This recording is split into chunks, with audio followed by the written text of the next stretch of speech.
Aspartame, 200 times sweeter than sugar, and it is a brain reprogrammer. It is an excitotoxin, as they call it. It plays with the chemistry of the brain and the way the brain works, just like fluoride does, just like mobile phone frequencies do, just like monosodium glutamate does. Pilots, military pilots are warned not to drink. Some years ago, they were warned not to drink lots of soda with aspartame in it because it affected their ability to fly. And I watched young kids swigging back this stuff full of aspartame. And they said, oh, we've got a problem with his behavior. Now, where did aspartame come from? When 90-odd% of the independent data said it shouldn't be used for human consumption. Aspartame, man. It's amazing, because of this pyramid structure, how the same names keep coming up in different places. Donald Rumsfeld now wants to go around bombing people at will, and he was hired by Searle Pharmaceuticals because of his connections into the Republican Party and the Reagan-Bush administration to get aspartame through the vetting authorities and into our drink and foodstuffs. Because of that and the changes that were made to the vetting authorities relating to the aspartame checks, he did that. And then he sold out to a vast profit, Searle Pharmaceuticals, to Monsanto. And you know, it might sound kind of, oh, it's negative, this stuff, but actually it's bringing it to the service where it can be dealt with, so that's a good thing. And I never heard of ignorance ever being positive myself, but it's actually saying something about us. The way they are bombarding us from every direction, it says what we really are. Our natural state is multidimensional connection. And what they are having to do in all these different ways is to hold us in an unnatural situation by bombarding us constantly. I've used this analogy a number of times. If you get a ball floating on a tank of water, its natural state is to float. If you want to put it in an unnatural state, you need to push it down and hold it there. Once you let go, woof, it's back. And symbolically, that's what they're doing to us, or trying to. They're trying to hold us in a natural state at the bottom of the tank in all these different ways. And that says something incredible about us. That when we remove this stuff, boom, we're in our natural state. We don't have to find home, we are home. This stuff is designed to make us forget who we really are, especially at this time. So, this is, as I say, the structure going through history, which is certainly the situation today, where everything comes to one point. Now, there are two major mass mind and emotional manipulation techniques that are desperately effective, so simple, and they're being played on us all the time. And once we realize, and I know this from my own experience, once we realize these two techniques, then the veil lifts on a massive scale. If these techniques were known by the mass of the public, then selling 9/11 and the London bombings and stuff would be so much more difficult. One comes out of this Freemasonic motto, Ordo ab Chaos, order out of chaos. It used to be called the Hegelian dialectic. I changed it some years ago to problem, reaction, solution. Problem, reaction, solution is the greatest weapon that this network has in pushing forward its agenda. Very simple. Everyone in this room, I'm sure, will know it, but for those who don't, who will listen to this, this is how it works. You want to change society in a way that you know if you do it openly, you're going to get a massive reaction against. You want more and more surveillance, more and more control. You want a war on terrorism. You want microchip people, identity cards, and all this stuff. And so you don't announce it openly. You don't say we've had a meeting and this is what we're going to do. You play problem, reaction, solution. First stage, you create the problem covertly. Could be a terrorist bomb, it could be a 9/11, a run on a currency, a government collapse, stock market collapse, whatever. You then tell the public what you want the public to believe about that problem. Now this is a piece of cake because of the media we have. If we had a media that was any way connected to the word journalism, problem, reaction, solution couldn't work. Because the official story would be given out, real journalists would investigate and check it, and they would communicate their findings, it's a load of crap, to the people who would react in a different way. What are you lying to us for? And so the stage 3, the solution to the problems you have covertly created, changes in society that advance your agenda, would not be possible. But because of the media, you have the problem, you have the cover story of the problem communicated undiluted to the people. You get the reaction, fear, outrage, something must be done, and then those who created the problem got that reaction, then openly offer the solutions to the problems they have created. I've just described 9/11. This is George Bush. You're free, and freedom is beautiful, and you know it'll take time to restore chaos out of order out of chaos, but we will. This is what we're being faced with all the time. It is so simple and so devastating, but only while people are not aware of the scam and the way it works. Second World War, you had this Illuminati, this elite, who were controlling the Soviet Union, and they were controlling the Allies, and they were controlling the Nazis. They brought them together into conflict in the Second World War, and at the end of the Second World War, the second global conflict in just a few short years, people were mentally, emotionally, and physically exhausted. What did they say? Something must be done. This can't go on. What are they going to do about it? And what was the solution? An explosion of global centralized institutions, financial, political, etc., that centralized power in the world on a colossal scale. Problem, reaction, solution. And this is happening all the time, where two sides playing out in the public arena are ultimately controlled by the same force, and even to quite a high level in the two sides, they don't even realize that. 9/11. Problem, reaction, solution. No need for prophecy.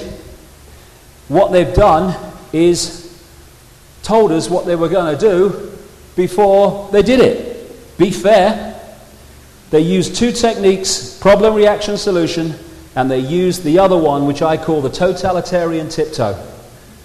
You're here, you know you're going there, but you know if you go in one leap, even those watching Wheel of Fortune might go, honey, what's going on? There's a big change going on. Who won that, honey? So what you do is do little steps, or as big a steps as you can get away with. And every step leads you along to where you know you're going, but every one is projected to the public as unconnected to all the others. And eventually you get down there and you look back and you think, crikey, how far have we come? What's going on? Exactly what happened with the European Union. It's just a free trade area, nothing to worry about, very good for jobs. That's what they're saying about, CAFTA and all that stuff now. And then they say, oh, well, it would be much better and more effective and efficient if we just had a bit more centralization here and a bit more centralization there. And eventually you've got the centralization of power in Europe, which you have now, problem, reaction, solution, and the totalitarian tiptoe. Talking of which, in September 2000, an organization called the Project for the New American Century, set up in the 90s by the people that have controlled the Bush administration since it came to power, produced a document called Rebuilding America's Defenses. Forget America, America's the vehicle. It's an Illuminati. Rebuilding America's Defenses, Strategies, Forces, and Resources for a New Century. September 2000, just before Bush won the first election. The people that set up this organization were people like Dick Cheney, who became vice president. Donald Rumsfeld, who became Defense Secretary. Paul Wolfowitz, who became Deputy Defense Secretary, and now, of course, he's head of the World Bank. Please have mercy on the developing countries now. Also involved in creating it, Michael Ledeen, infamous of the connections into the far right in Italy, and well, he's so far right he meets himself coming back, this guy.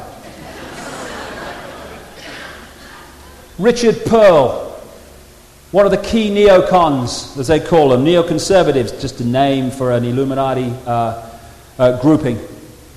Richard Pearl, one of the architects of the invasion of Iraq. Woolsey, the former head of the CIA. Douglas Feith, major player in the Defense Department in the run-up to the invasion of Iraq and stuff, and all the other stuff with Afghanistan after 9/11. Jeb Bush, brother of Georgie Boy, and William Crystal, who you'll see on Fix News all the time, putting the neocon, we must bomb everyone and all that stuff point of view, and he runs a newspaper, a Murdoch newspaper, which is a propaganda sheet for all this. Another guy involved is Frank Carlucci, thrown out of at least 2 African countries for involvement in assassinating their leaders.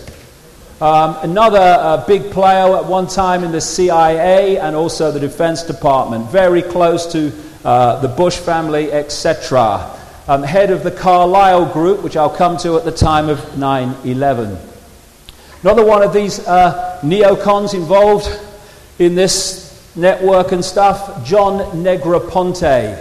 Whoa, what a background this guy's got. United Nations ambassador at the time of 9/11, key position to push the invasion of Afghanistan and so on. Then he became head of American operations in Iraq, and now he is head of all intelligence operations in America. This is what I'm talking about early today, where they place their people in the positions of power necessary to orchestrate this agenda. This is what this document said in September 2000. It called for American armed forces, it called them the cavalry on the new American frontier. It says that key allies like the United Kingdom are the most effective and efficient means of exercising American global leadership. Exactly what has happened. It says the United States has for decades sought to play a more permanent role in Gulf regional security.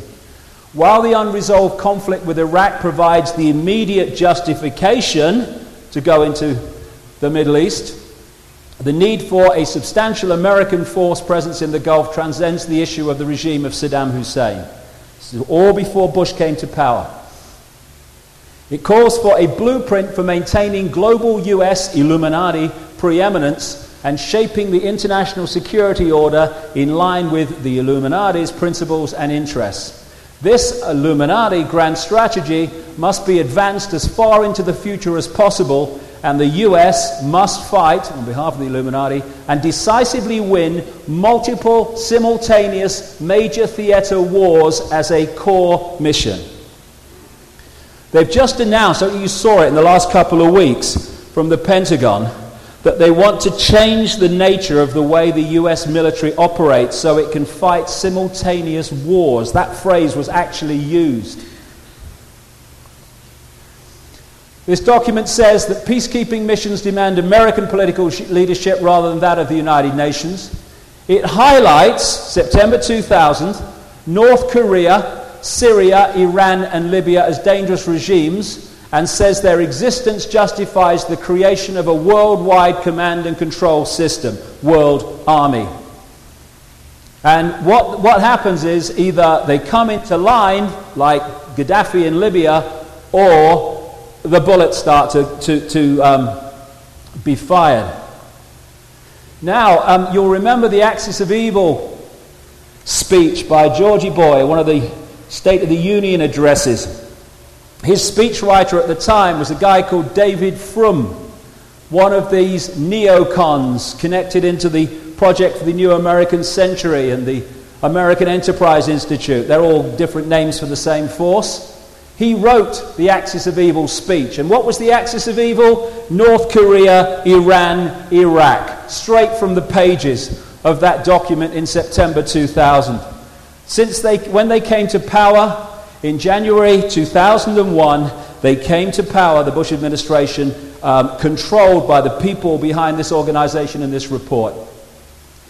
This is in September 2000 again. It spotlights China for regime change, saying it's time for a presence of American forces in Southeast Asia. This could lead to American and Allied power providing the spur to the process of democratization in China. It's what I've been talking about. And years before, I'd said that. The plan is to engineer events, etc., using the Muslim world and China.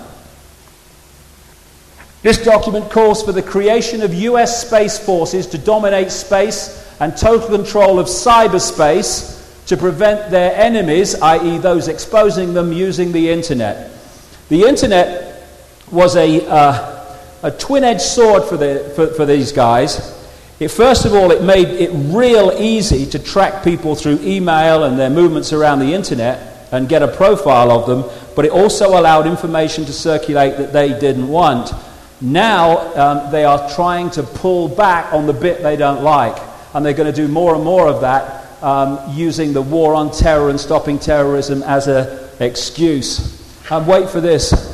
People say the Nazis disappeared in 1945. They just changed the jackboots for business suits. This document talks of developing biological weapons that can target specific genotypes. This may transform biological warfare from the realm of terror to a politically useful tool. These are the people running America, and these are the people, in terms of mentality, that are running the United Kingdom and other places too. Now, this document said this. This process of transformation will be necessarily slow, it said, long, absent some catastrophic and catalyzing event like a new Pearl Harbor. 1 year after this was produced, 9 months after they came to power with Bush, we had what Bush called publicly our Pearl Harbor. Coincidence? Are you kidding? I go into the 9/11 thing in detail in this book, but I'm going to go through it here and connect it into all the things that may not seem to be connected but are right up to the present day. That was the real reason for orchestrating 9/11, to create a massive problem, glean a massive reaction, and therefore offer the solution of massive change. Again, the secret agenda is global centralization of power. The movie is we must stop terrorism. Well, stop doing it then. Dick Cheney called it a long, dirty war. A war that will not end in our lifetimes. That's the idea. How can you ever say you've won a war on terrorism? You can't, so you have to keep fighting it. That's the idea. That's why they've not gone for a conventional Second World War type situation. They've gone for the war on terror. The idea... I mean, it takes my breath away. This man is actually President of the United States. You know when he was at the G8 conference in Glen Eagles in Scotland, he rode his bike into an English policeman. Do you know that? He did. The policeman had to go to hospital. And then the next day, after the London bombings, he said the American people have to be vigilant. He can't be vigilant enough to miss an English policeman standing in the grounds of the Glen Eagles Hotel. The idea that George Bush is making the decisions is frankly ludicrous. Cheney is by far the power in the White House, and he's far down the chain of events and chain of command in terms of the Illuminati itself. These are front people. Another man feeding control into the boy wonder is his father, President of the United States. This man has some history. Born into a elite Illuminati family through his father, Prescott Bush, became head of the CIA, United States ambassador, head of the Republican Party at the time of the Watergate situation, became vice president and then eventually president.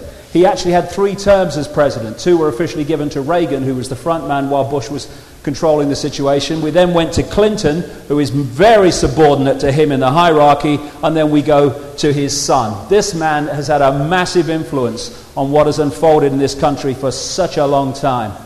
That's a bit like the situation we're facing. And I love it when the newspapers say, George Bush said. No, George Bush read. Let's get it accurate here.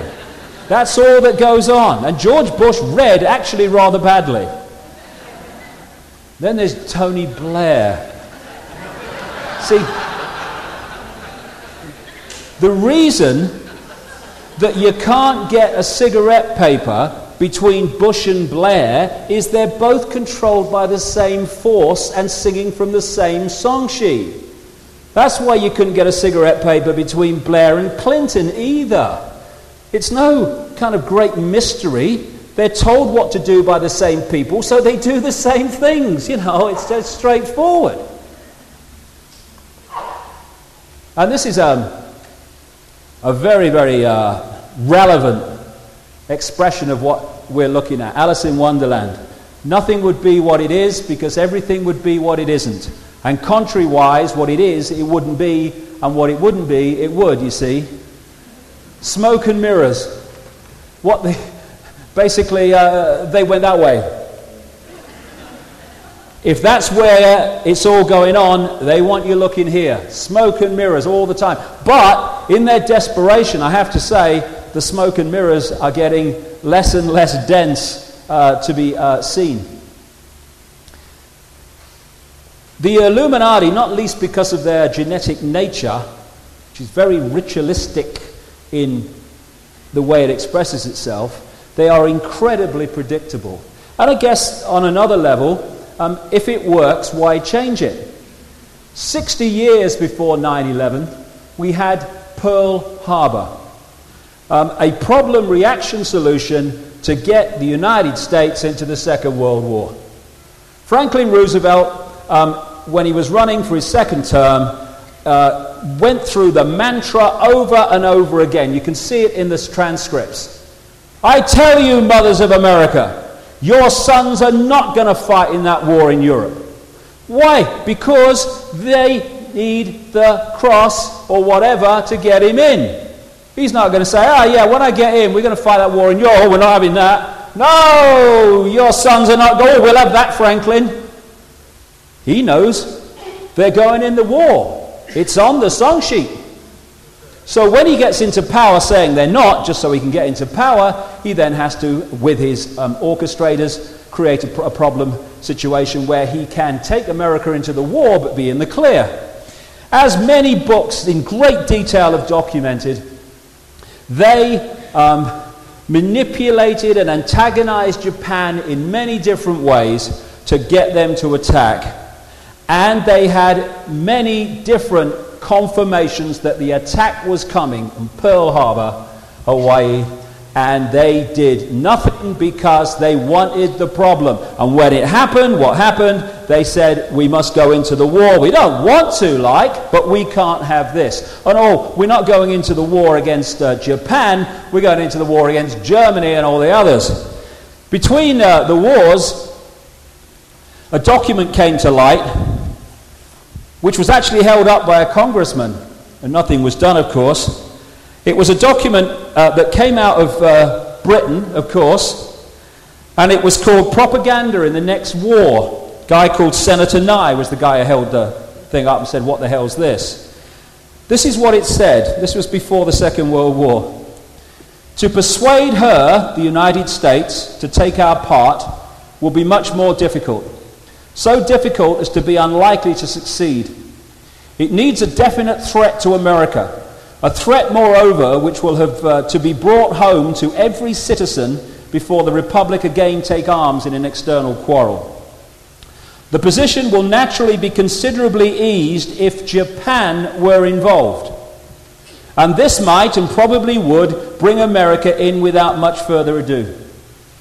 At any rate, it would be a natural and obvious effect of our propagandists to achieve this, just as in the Great War they succeeded in embroiling the United States with Germany. Fortunately with America, our propaganda is on firm ground. We can be entirely sincere, as our main plank will be the old democratic one. We must clearly enunciate our belief in the democratic form of government and our firm resolve to adhere to the old goddess of democracy routine. 1941, Japan attacks Pearl Harbor. Problem, reaction, horror, solution, America's in the war. Roosevelt said he never would. And they're playing exactly that on this now. Like I say, they're predictable. 6 years before 9/11, Oklahoma. And as a result of Oklahoma, changes were made to remove further freedoms. Clinton called within 24 hours of a greater militarization of domestic law enforcement to meet this threat. Timothy McVeigh got the blame for it. And again, as with 9/11 and the London bombings, there are some common themes and red flags. First of all, the fuel fertilizer device in the Ryder truck could not have caused that damage unless the laws of physics were suspended for that day. A guy called Brigadier Ben Partin, who spent a lifetime in weapons and explosives in the American military at a high level, wrote a 500-page report after Oklahoma, sent it to the media and all the people in politics, saying that it is impossible for a fuel fertilizer device to have caused that damage because when explosives pass through air, they lose power very, very quickly. The only way, he said, that building could have fallen as it did was for explosive charges to be on some of the pillars in the building. Exactly what other people have said. The FBI could have produced the video evidence to show what happened with Oklahoma, because they confiscated all the video stuff from the cameras around the area, and they said that they had to because of their investigation. When they brought McVeigh to court, all they had to do was play the video and then go for a cup of coffee. Okay, it's all over. They never produced the videos of what happened because the cover story would have fallen. And even when the trial was over, when they were asked, well, let's see the videos now, they said we can't because of national security. No, the security of the official story. And that's one of the great red flags to watch for. When us seeing something or hearing something would support the official story, we see or hear it. When us seeing or hearing something would destroy the official story, we don't see and hear it. Dead simple. And you can see it all the time. McVeigh was supposed to be doing this bombing as an attack on the Bureau of Alcohol, Tobacco and Firearms because of their involvement in the Waco horror 2 years earlier. Why then did he park the van with the bomb about as far away from where they were as you could? Why, if he, as one of the witnesses against him, said, again, someone who was given a lot of support by the authorities, they said that McVeigh had gone and cased the joint and looked at the whole area and the building and everything. So why, on the day of the bombing, did he go to a gas station and ask the way to the Murrah building, therefore connecting himself, the Murrah building, on the morning of the bombing? Why, as some of the families who dropped their children off at the nursery there, never to see them again alive, why did they see the bomb squad around that building in the hour and a half before the bomb went off? When they were asked, the authorities said there was not any bomb squad activity. When the evidence was overwhelming, they said, oh yes, it was an exercise. Now that's going to be a recurring theme in the next hour. So what we're looking at with Oklahoma was one of the totalitarian tiptoe steps to the totalitarian American society, which 9/11 was designed to advance and did massively. Now, finding out what actually happened at Oklahoma was quite straightforward. If you let bomb experts into the rubble, they will establish basically where the bombs must have been and the material used. Instead of that, the government hired a company called Controlled Demolition to remove the rubble, where it was kept under guard by a company called Wackenhut, that is a CIA, FBI front, and is very, very, very close to the Bush family. If seeing or hearing it would destroy the official story, or investigating it, you don't do it. The Bush family weave through this all the time, going way back. The guy in the center there is Prescott Bush, the present president's grandfather. He was involved in companies closed down during the Second World War for participating with the enemy. They were Nazi companies. He was involved with the Harriman organization, and he was very much involved in a company called the UBC, the Union Banking Corporation. And this was an interface between the Harriman operation and a guy called Fritz Thyssen and his steel and banking empire in Europe. And Fritz Thyssen was acknowledged as a major funder of Adolf Hitler and the Nazis.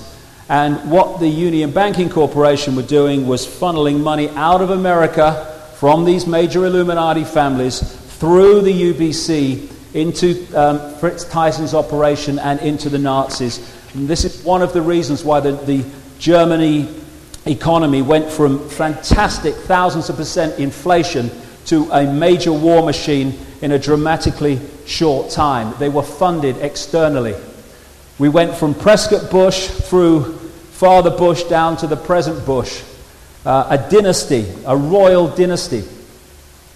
At the time of 9/11, one of the key organizations still, but very much then, was the Carlyle Group. This is a group that specializes in buying up companies, defense companies, weapon-making companies, that depend on government contracts but aren't doing very well because they're not getting too many government contracts. They buy the company up and stands back in amazement. They suddenly get massive government contracts. The chairman at the time was Frank Carlucci. Told you about him. A major player in the Carlyle Group was Father George Bush, and so is James Baker, Secretary of State to Father Bush at the time of the Gulf War in 1991. These people were massively influential in the network that orchestrated the whole period that we're involved in now. Colin Powell, the first Secretary of State under Bush, actually called in his book Frank Carlucci my mentor. I wonder if Frank Carlucci and the Carlyle Group had any influence in the State Department when Powell was there.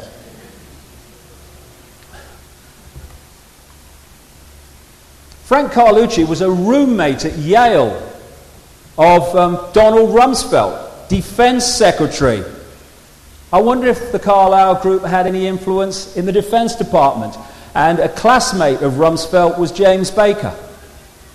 It's a very rarefied world. And on behalf of the Carlyle Group, Father Bush was very, very much involved with the Saudi royal family and the bin Laden family, the bin Laden construction family, who were clients of the Carlyle Group. The first oil company, appropriately called Abusto Energy, because anything to do with Boy George goes Abusto, only he ends up smelling of roses and everyone else loses it. One of the people who invested in his first oil company was Salem bin Laden, head of the bin Laden family and the bin Laden construction family, Osama bin Laden and all that. Also, they're connected, like I say, into the Carlyle Group. And this is how silly it gets. When a bomb blew up the Khobar Towers, killed a lot of people in Saudi Arabia, including Americans, it was blamed on Osama bin Laden. Guess who got the contract to rebuild the bloody place? Bin Laden Construction. All in the bloody family, it is. There we go.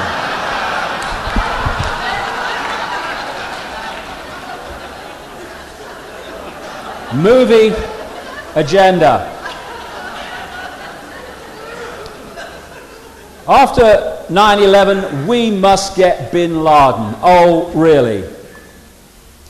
A Newsnight program in Britain, BBC program, and a very good reporter, he's an American called Greg Palast.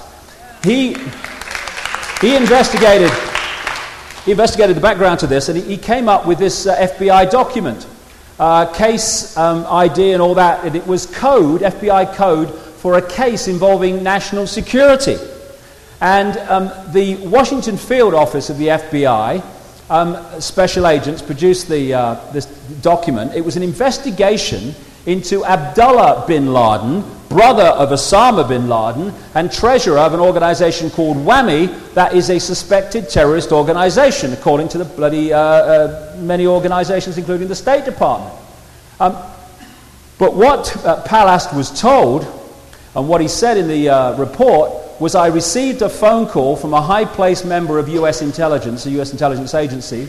He tells me that while there's always been constraints on investigating Saudis, under George Bush it's gotten much worse. After the elections, the agencies were told to back off investigating the bin Ladens and Saudi royals, and that angered agents. And what turns out is that investigation into Abdullah bin Laden and WAMI was crushed and not allowed to go ahead. This is before 9/11. Also in this report, the interviews on camera a guy called Michael Springman, who was US consulate in Jeddah, Saudi Arabia, center headquarters of the bin Laden construction empire. And this was when Father George was president. And this is what Springman said. In Saudi Arabia, I was repeatedly ordered by a high-level State Department officials to issue visas to unqualified applicants. These were essentially people who had no ties either to Saudi Arabia or to their own country. I complained bitterly at the time there. I returned to the US. I complained to the State Department here, to the General Accounting Office, to the Bureau of Diplomatic Security, and to the Inspector General's office. I was met with silence. What I was protesting was, in reality, an effort to bring recruits rounded up by Osama bin Laden to the US for terrorist training by the CIA. They would then be returned to Afghanistan to fight the then Soviets. This is how the Al-Qaeda operation was manifested through the CIA and the Saudis and the Pakistan intelligence and various people.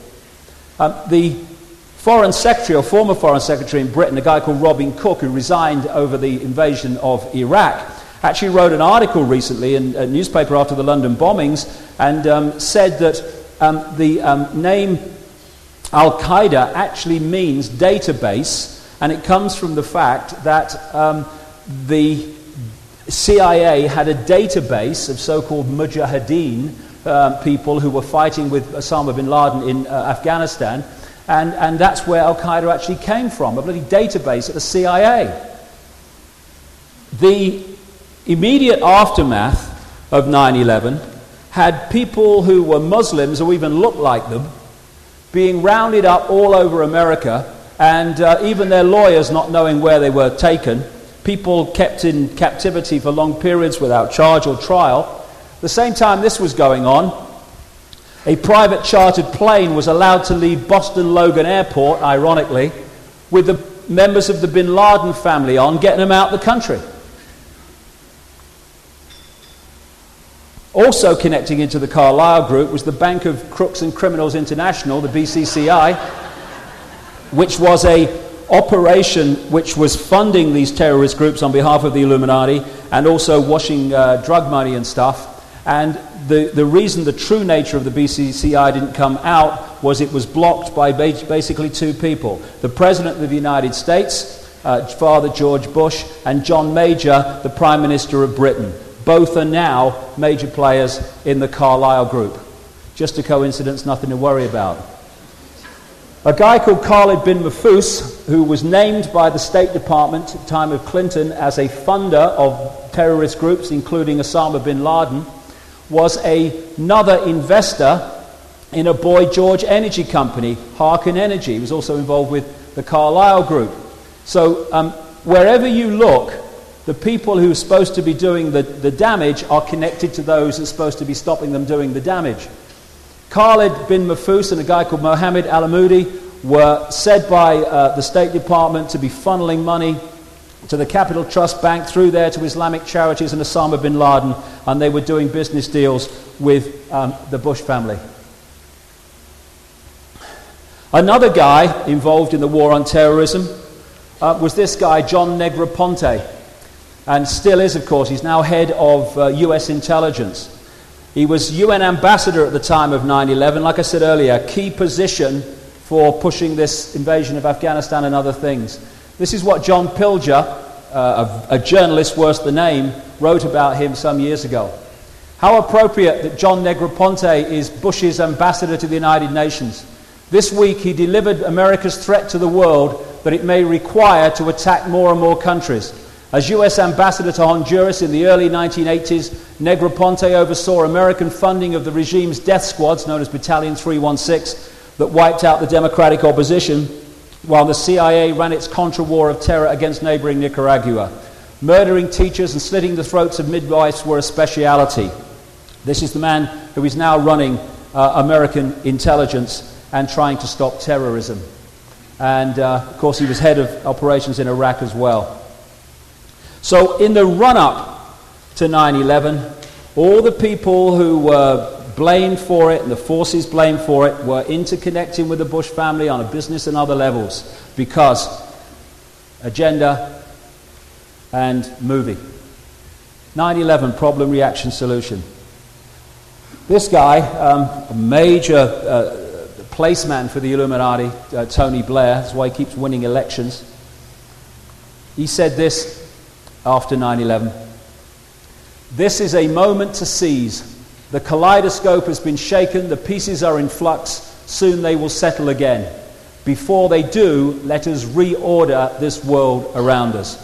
Problem, reaction, solution, exactly what 9/11 was about. The problem: 4 planes basically simultaneously hijacked in American airspace. And in that period of 2 hours or so while it was going on, the apparently most powerful military force in the world did absolutely nothing that made any difference whatsoever to the outcome. Why? This guy, Leroy Fletcher Prouty, who was involved in special operations during the Kennedy administration, said this about assassinations, but it totally applies to what we're talking about. No one has to direct an assassination, it happens. The active role is played secretly by permitting it to happen. This is the greatest single clue. Who has the power to call off or reduce the usual security precautions? That applied to the assassination of Kennedy, it applied to the assassination of Bobby Kennedy, the assassination of Martin Luther King, and clearly the assassination of Princess Diana when the security was down to virtually nothing at the time she died. That's what happens all the time. Again, for such a simple reason. If the real level of security is there, what they want to happen won't happen. So remove the security and let it happen. 9/11, a classic example. Where the hell were NORAD? NORAD, the North American Aerospace Defense Command, has the role of defending American airspace from attack. Not only American, but Canadian as well. This is what it says on its own website. They are partners in protecting our homelands, deter, detect, and defend against air and space threats to North America.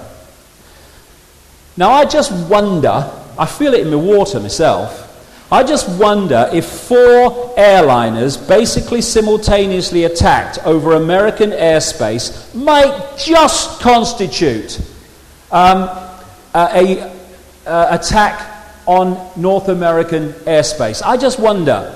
And NORAD are there to react to this. In the whole period that it happened, there was no reaction that made any difference whatsoever. NORAD's operational headquarters is at Cheyenne Mountain, in 2,000 feet into this granite mountain. And inside, they have the state of the art tracking and communication technology. They are part of the process of guiding the space shuttle. They have direct connections, communications into the Pentagon. They are connected into the satellite system. They're watching about 8,000 pieces of debris floating around in space. They also pride themselves, indeed boast, that one of the great ways that they make the American military effective is they are able to guide them from a distance logistically because of all the communications and tracking equipment they've got. If a missile goes off somewhere in the world, they know about it. When they were asked, why did you not react earlier to these hijacked aircraft, their reply was basically, no one told us.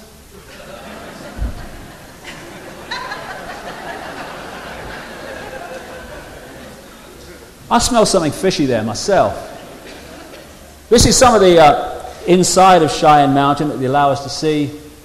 Incredible operation, and they can, someone has a gin and tonic on an aircraft, they basically know about it, And this is some of the scale of tracking equipment that is available. This was in Airman magazine, talking about the capabilities of the Global Hawk unmanned surveillance plane, of which more shortly. This is what it said. On an early test, for example, Global Hawk flew 6,000 feet over the Naval Weapons Center at China Lake, California. The images it gathered were so clear that an electro-optical image stands out next to an FA-18 fighter. An infrared image showed where concrete had cooled down from the shadow of a C-130 that had recently taken off. And they got that from 56,000 feet. And they can't find bin Laden. And they couldn't react quicker to what was happening on 9/11, please. One of the stories that kind of tells the tale is the one of Flight 77 that hit the Pentagon, which I'll come to in a second. I mean, that was just an incredible example of how this was orchestrated non-response. What's supposed to happen, according to the official regulations, is once a transponder connection is lost and or connection to a cockpit, then the air traffic control tells NORAD, they launch jets and they go up to find out what's going on. Of course they do. You can't have aircraft flying around American airspace that's lost contact with the ground. The case of the golfer Payne Stewart was an example of how this operation works all the time. He took off in a Lear jet, and because of decompression problems and stuff, everyone went unconscious, and it was flying on autopilot. What happened was, NORAD were told by air traffic control, they launched jets and they tracked it across America until it ran out of fuel and crashed in a place where no one was going to get hurt. That's what they did with a Lear jet. With a 757-767, nothing that made any difference to events. The Federal Aviation Administration, the government civilian part of this operation, the air traffic control and stuff, if the timeline that I was given by NORAD and was confirmed by them is true, so it seems it is, then this organization has massive questions to answer about non-reaction, but they're questions it's not being asked by anyone in authority or the mainstream media. Interestingly, the guy who was running security for the Federal Aviation Administration at the time of 9/11 was this guy, Michael Canavan. His previous job was head of psychological warfare and special operations. Quite a career move, I feel. He left the FAA shortly after 9/11. Now, like I say, this one is the Flight 77 is an example that kind of encapsulates the whole thing. You are, according to Mueller, the FBI chief at the time, you are highly professional hijackers who have been orchestrating this for years, he said. You know, because you only have to go on the internet to find out, what the reaction operation is, the system, to hijackings. That is, the authorities launch jets to go up and see what's going on. So, you take off from Washington Dulles Airport, and your target, we are told, is the Pentagon just down the road. So these highly professional, years in the making terrorists and hijackers have a wonderful plan to confuse people. What they do is fly a bloody plane 45 minutes into the Midwest.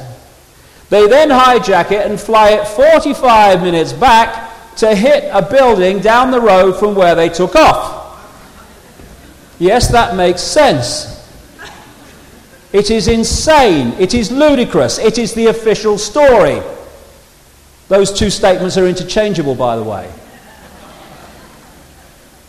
And it hit, or so we're told, Flight 77 hit the Pentagon without any response from the most powerful military operation in the world when it's flown 45 minutes back from the Midwest to hit the headquarters of the American military. Are you kidding? What they did was launch jets to react to Flight 77 coming in from the Midwest from Langley Air Force Base, 130 miles away. And they all just didn't get there in time.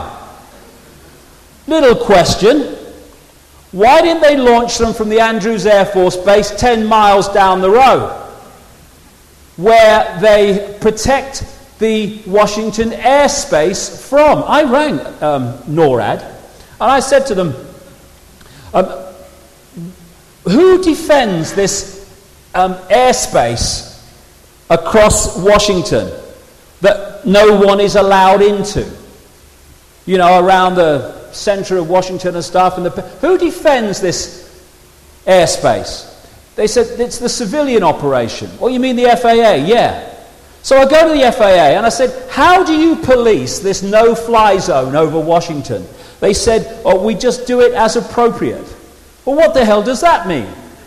What's the point in having a no-fly zone over Washington if you're policing the bugger from 130 miles away? Little bit of a waste of time, one thinks. Of course, where it's policed from is the Andrews Air Force Base. Why then did they not react from there on 9/11? Because it would not have had the effect if they had. The DC Air National Guard, the Capitol Guardians, brackets except on 9/11, say that they protect Washington from attack. So what they say on their website, the DC Air National Guard is located at Andrews Air Force Base. We're home to the 113th Wing, Fighter Squad and all that stuff. The DC Air National Guard stand ready to respond to the needs of the District of Columbia and the nation should the need arise. Except on 9/11. Why? This is what they said recently. You know, these planes are going into the airspace and these little planes in the airspace over Washington. This is what they said. It happens all the time. When a small private plane recently entered the 23-mile restricted ring around the U.S. Capitol, 2 F-16 interceptors were immediately launched from the Andrews Air Force Base just 10 miles away. In a similar episode, a pair of F-16 Fighting Falcons on a 15-minute strip alert at Andrews Air Force Base was airborne from Andrews just 11 minutes after being notified by North American Air Defense Command of a Cessna straying towards the White House. Bloody 757 heading into Washington. Oh no, hey. Wheel of Fortune's on.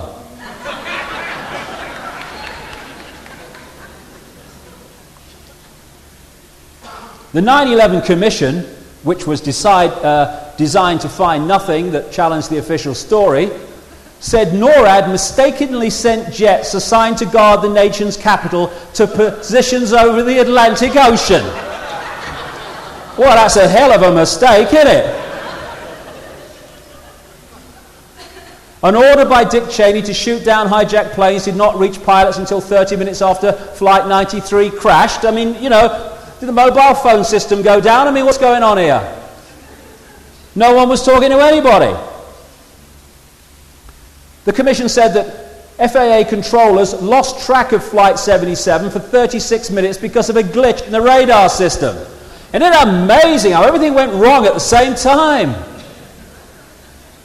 The FAA was slow to react and there was confusion about what to do. Well, it's amazing there's not confusion any other day of the bloody year when they're doing this as a matter of routine. This is what the hijack response regulations say, the official regulations. The escort service is that sending jets up to escort the plane to the ground.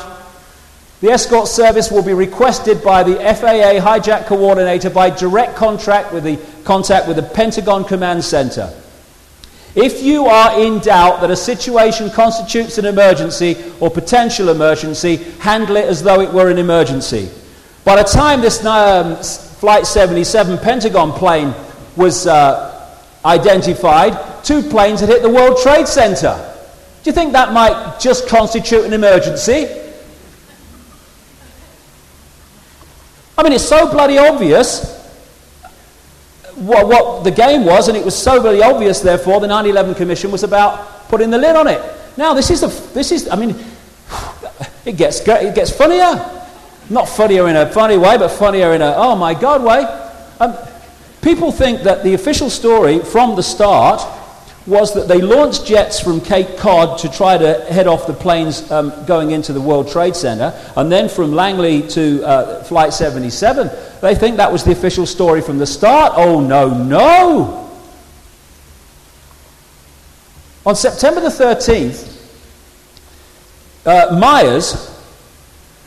General Myers, the acting head, now real head of the Joint Chiefs of Staff, the highest uniformed position in the American military, he was asked on Capitol Hill when the order was made to launch jets in response to the hijackings of 9/11 2 days earlier. This is what he said. That order, to the best of my knowledge, is the head of the sodding military. Did he not ask? That order, to the best of my knowledge, was after the Pentagon, Amos in there, was struck. General Richard Myers. So what he was saying publicly was no jets were launched until the Pentagon was hit, when 3 planes had crashed into buildings.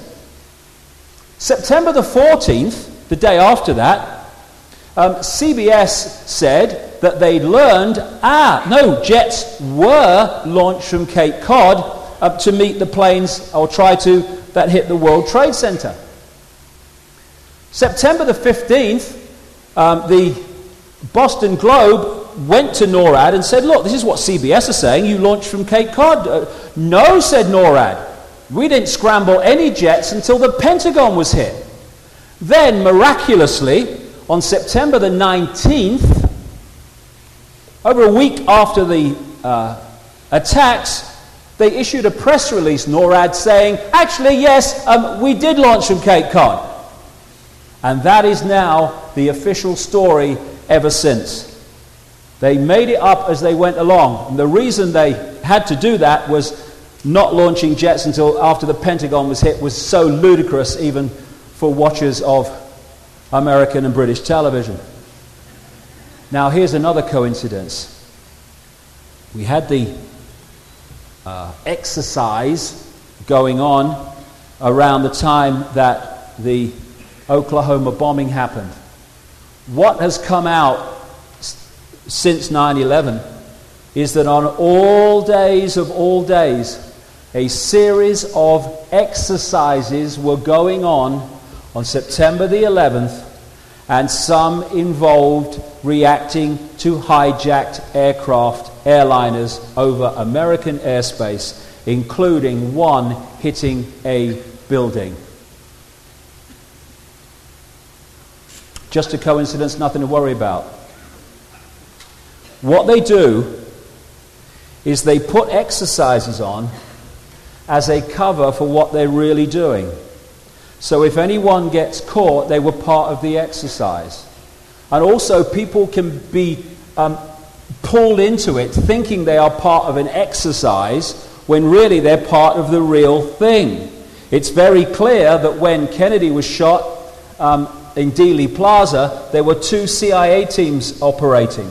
One that was operating to kill him, and one that involved Lee Harvey Oswald was operating on what they thought was a fake assassination attempt to be blamed on Castro to justify an invasion of Cuba. This is why Lee Harvey Oswald realized immediately he was a patsy. He'd sussed what had gone on. And they had to kill him through Jack Ruby, another man connected into the gang, so that he wouldn't spill the beans. What was going on, as we'll come to, during the London bombings? There was an exercise at exactly the same places the bombs went off again. And this is what they do. And what happened in terms of the exercises on 9/11 is they scrambled and confused the reaction to the real hijackings, because people were saying, is this part of the exercise? Is this real? And the whole thing was scrambled. Exactly as planned. The top 3 people in the military are General Myers, head of the uniform level, the Defense Secretary Rumsfeld, and the Commander-in-Chief George Bush at the time of 9/11. So what were they doing while all this was going on? Well, George Bush was attending a school in Florida to talk about education. Kind of a contradiction in terms, but there we go. Now, just after, I was in a bar just after 9/11, which I tend to be, and I was watching CNN on the bar television, and they were live at a public meeting in Florida, which was George Bush's first town meeting after 9/11. And he was asked by a little boy called Jordan what he thought and what was going on with him at the time that the attacks were going on. Well, Jordan, he said, I knew immediately I had to act. Well, he never did that for a start. That's the last thing he bloody did. But then, wait for this. He said, I was at a school, he said, and they had a television. He said, and I saw this plane hit the World Trade Center. And he said, what he said, I've got the tape. He said, and I thought, what a terrible pilot. What he bloody said, right? Now, then he goes into the classroom, and then he's told about the second plane hitting the World Trade Center. Now, reel back, deep breath. The first plane hitting the World Trade Center was not seen live on television. It was only filmed by a crew doing a documentary on New York fire crews. Later, it came to light. The live one was the second one, and when the second one hit, he is in the classroom. What is he talking about that he saw the first plane hit? Impossible. Next morning, I buy the papers because I'm waiting for people to say, what's he talking about? Nothing. So, let's just, and also it's very clear, as I document in Alice in Wonderland, that he knew about all this stuff going on. Of course he did.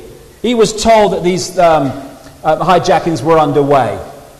Even if he wasn't aware and in on the whole thing, I would suggest otherwise, but he would have been told as a matter of course that, hey, we've got problems with these planes. So he's saying that the first thing he knew about it was when he saw a plane hit the World Trade Center he couldn't have seen, and then said, what a terrible pilot. So let's just take as far that he's the president and he now knows that an aircraft full of people has hit the World Trade Center. What does he do now? He goes into a classroom to hear a story and read a story about a pet goat. That's what his reaction is. This man was a hero after 9/11. There you go, Bush and the pet goat story. I like it. Good symbolism.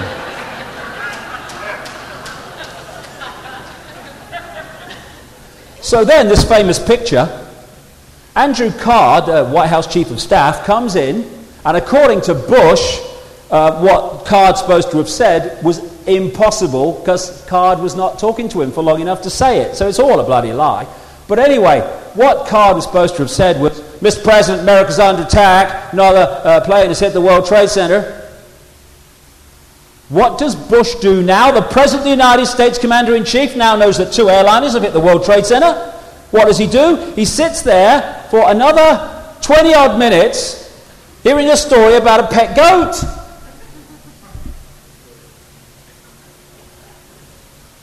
You don't even read it the right way up either. So now we know what really was said by Andrew Card. He came in and said, Mr. President, America's under attack. Another plane's hit the World Trade Center. And Bush said, okay, Andy, as soon as I know what's happened to this goat, I'll be right out.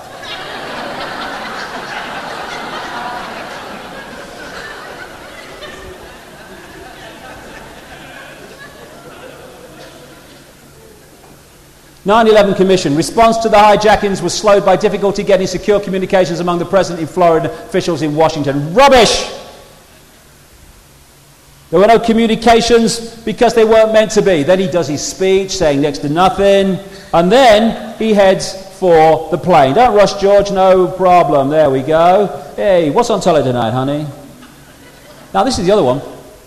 They said, if you remember, that there was a phone call, which they took seriously, that said Air Force One is next. And that was one of the explanations for why Bush didn't head straight back and get on with it in Washington. And then about 2 weeks later, they had to admit it was a bloody lie, and the call was never made and never received. But the other question is, if they said this call, Air Force One is next, why was the first thing they did was drive the president from the school to Air Force One and take him off in the bugger? I mean, work that one out. There's not one strand in this official story that fits with another. Where was Rumsfeld, the defense secretary? Well, we know where he says he was, because I have the tape of him on Larry King Live just after 9/11. He was asked, what was happening with you that day? He said, I was hosting at the Pentagon in my office, on the other side of the Pentagon from where it was hit, a congressional meeting of people on the threat of terrorism. Oh, good diary decision, rummy boy. He said, and what happened, he said, was during this meeting, someone came in and handed me a note saying the World Trade Center had been hit. Now, these are his words.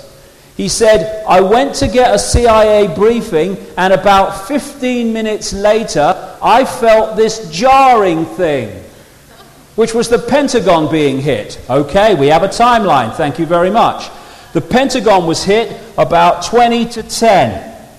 Go back 15 minutes when he received the note, in his own words, saying the World Trade Center has been hit, and you are at 9:25.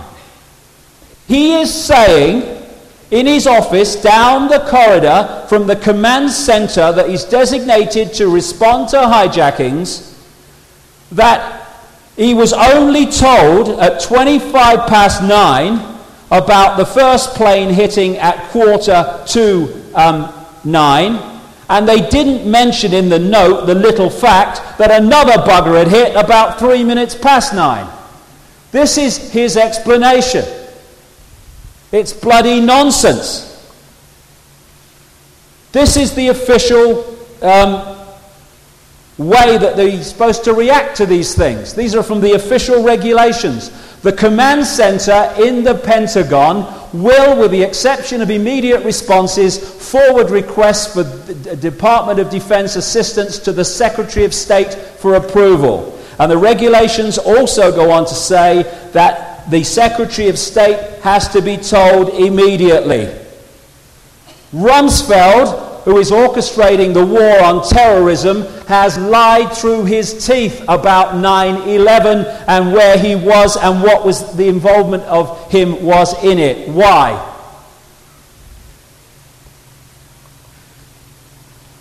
General Myers.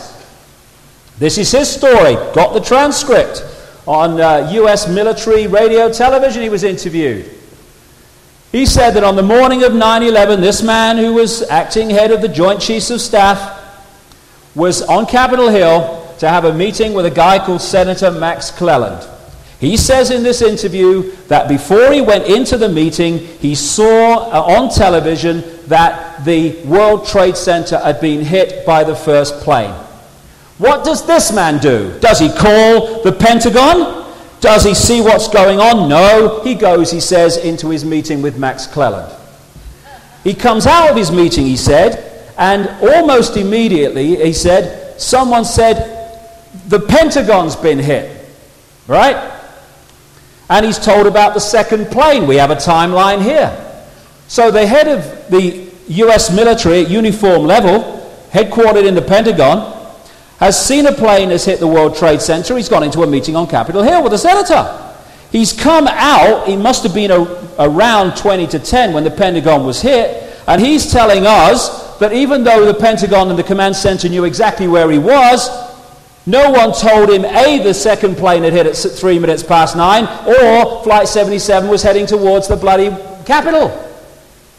And, wait a minute, there are exercises we now know going on, orchestrated by the military, and this guy's in a meeting with Max Cleland. Lies! I talked to a guy who is involved in the military computer system that defends Australian airspace. He told me that the Australian Air Force were on high alert after 9/11 before the American Air Force were. He also told me of the system protecting the Capitol building of Canberra, Australia. He said that the system is that when you enter protected airspace over the Capitol building, you are, as a pilot, contacted by computer and asked for a 4-digit code which you punch in, and if you don't punch it in, then you are taken out by computerized ground-to-air missiles. He even showed me where they were. That is the defense system for the Parliament building in Australia. The headquarters of the American military can be hit with no response whatsoever. They even admit there's a ground-to-air defense of the White House, but not the Pentagon. Why wasn't it activated? This is why no one has to direct an assassination. It happens. The active role is played secretly by permitting it to happen. This is the greatest single clue. Who has the power to call off or reduce the usual security precautions? Who has the power? The very people who have used that horror to destroy more of our freedoms and slaughter thousands and thousands of people. That's the answer to the question. Now, little question about the Pentagon.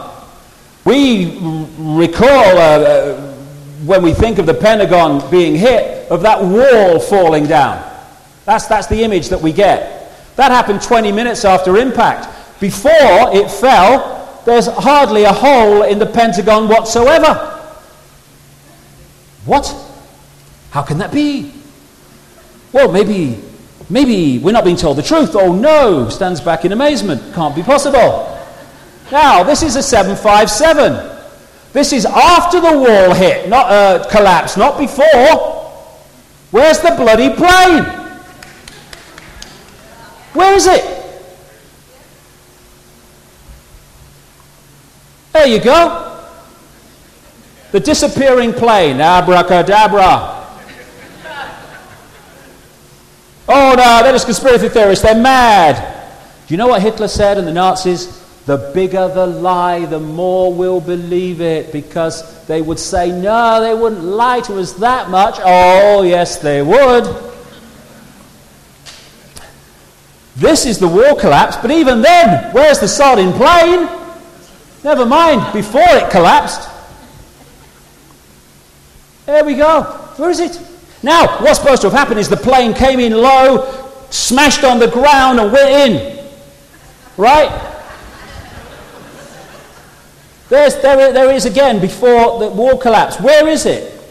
And this is the hole the other side. If it completely disintegrated, how is there a hole the other side through 5 or so different bloody ring levels of protection? Because something hit the Pentagon, but my goodness me, was it a plane? Now, this is the only bit of wreckage. Only bit of wreckage. I can see them now.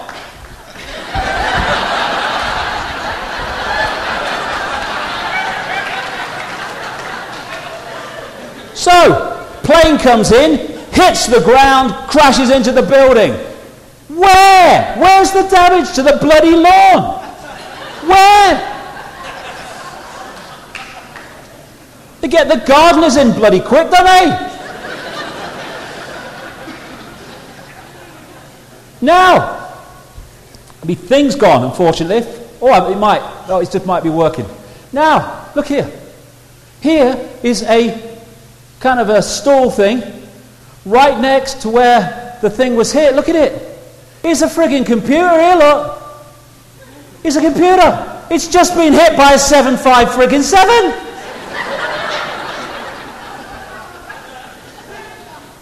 How?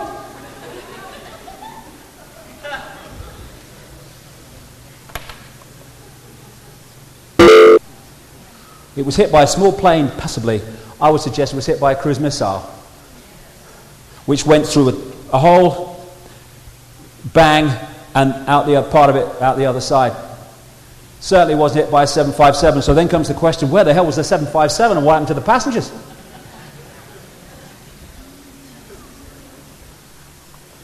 How did they do it? Well, this is how they didn't do it. On the left are planes that the alleged hijackers trained in very badly. On the right, the kind of planes that hit the buildings. Anyone notice a difference anywhere? I feel there is somewhere in my water. This is the description of the Pentagon being hit. Oh, yeah, okay. The hijacker pilots were then forced to execute a difficult high-speed descending turn. Radar shows that Flight 77 did a downward spiral, turning almost a complete circle, just like a cruise missile can. Turning almost a complete circle and dropping the last 7,000 feet in 2.5 minutes. The steep turn was so smooth, the sources say it's clear there was no fight for control going on. Well, you just press a button with a cruise missile, there's no need to fight anybody, is there? And the complex maneuver suggests the hijackers had better flying skills than many investigators first believed. I'm not making fun of a terribly tragic event. I'm just pointing out the unbelievably ludicrous nature of this official story and this stupid media that's bought it.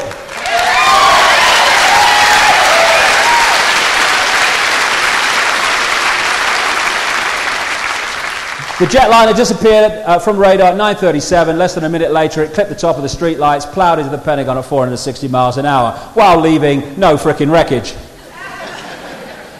Hey, my computer still works. What was that, a plane just went past? Ace pilots. It was like Dumb and Dumber. I mean, they were clueless. It was clear to me they weren't going to make it as pilots. One of the instructors of these guys. One of the instructors said, I wouldn't trust him driving a car. These two guys were supposed to be involved. They needed English lessons and flight training, but failed to keep up with either. One of them left for the Yemen for a year. It's all a cover story. It's all made up. Now, we're back to the Global Hawk. How did they do it? Remote control is how they did it. In terms of the World Trade Center anyway, I would say it's a cruise missile, it's 577. But what they have is technology, and they've had it for a long time, as I'll show now, that can fly a plane from the ground. I was watching a BBC program and it was about speed and technology and all that stuff. And it opened up with a 7547 jumbo jet leaving New York Airport for Heathrow. And it took off, and the pilot then took it off the runway, and then the computer took over. But as the program showed, the computer flew the plane, crossed the Atlantic, landed it, hitting the central line of the runway, and then applied the brakes. That's what the computer did. All you have to do is get control of that computer system from the ground, away you go. That's what they do with this, the unmanned Global Hawk. Wingspan of a large plane, comparatively. Now, Operation Northwards. This shows just how far back this goes. It came to light this when a guy called James Bamford, a former producer with ABC, started writing a book about the National Security Agency. And in his research, he came up with this document about Operation Northwards. This was an operation 40 years ago, orchestrated by the Joint Chiefs of Staff at the Pentagon, to bomb American targets, sink ships, down planes, and blame it on Castro's Cuba to justify an invasion of Cuba. This is 40 years ago. This is part of what Bamford says.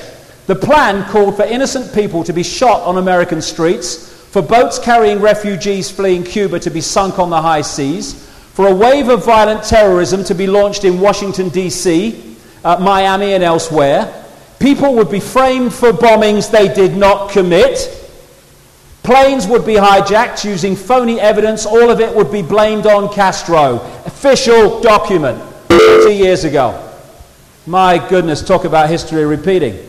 Now, what was one of the things involved in this series of manufactured terrorism? It was for an aircraft at Elgin Air Force Base to be painted and numbered as an exact duplicate for a civil registered aircraft belonging to a CIA proprietary organization in the Miami area.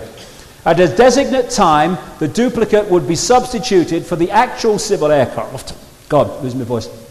And would be loaded with selected passengers, all boarded under carefully prepared aliases. The actual registered aircraft would be converted into a drone, controlled from the ground. Takeoff times of the drone aircraft and the actual aircraft would be scheduled to allow a rendezvous south of Florida where one would land and the drone would go on. What would then happen, the document says, is it would be sent over Cuban airspace, which is why they were going to pick a route that involved going over there. They would explode the plane by radio control and then say it had been downed by a ground-to-air missile by the Cubans. Like I say, this gang are nothing if not predictable. And who are involved with developing the remote-controlled aircraft and stuff? NORAD. That's what they did on 9/11. And what if, I'm not saying, but what if, and I'm coming more and more to this conclusion, that some of these so-called hijackers thought they were part of an exercise. And they get on a plane and boom, they're not part of an exercise anymore. They're the fall guys. Quite possible. Or it's possible they weren't even on it.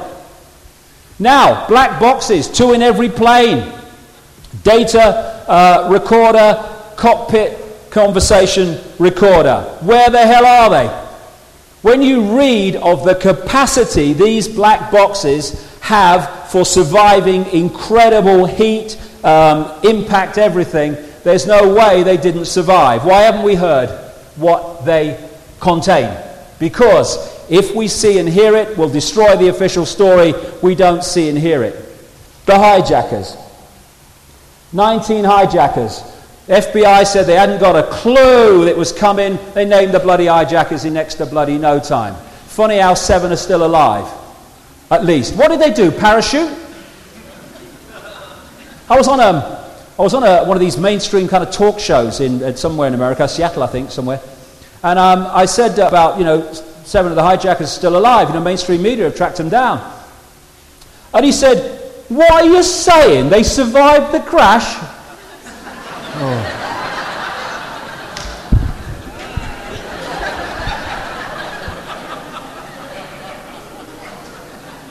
I thought, you're a mainstream talk show host, aren't you? I feel it. No, they weren't on the bloody plane, mate. This is the official FBI timeline for Mohammed Attar and Abdulaziz Al-Amouri on the morning of 9/11. Now, you have been orchestrating this for years, apparently. And so you're going to get Flight 11 from Boston Logan.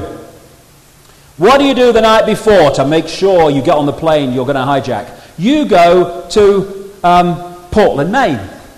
You drive to Portland, Maine, and you stay overnight in a hotel. And then you come back on a commuter flight, which if you miss it, you don't get on Flight 11.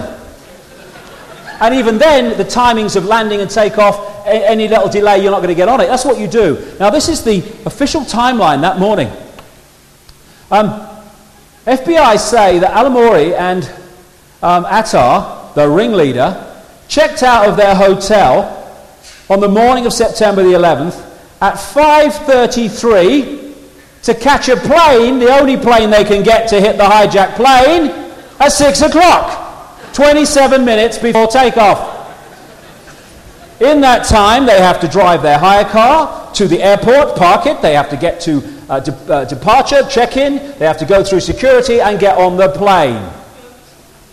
Well, the alarm clock not go off, what happened, do you know?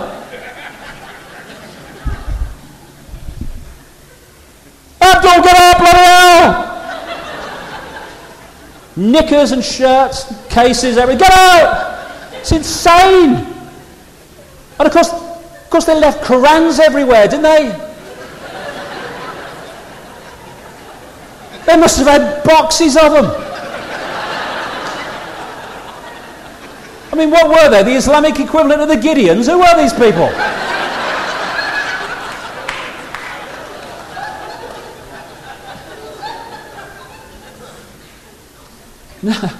Unbelievable. Then there's the passport.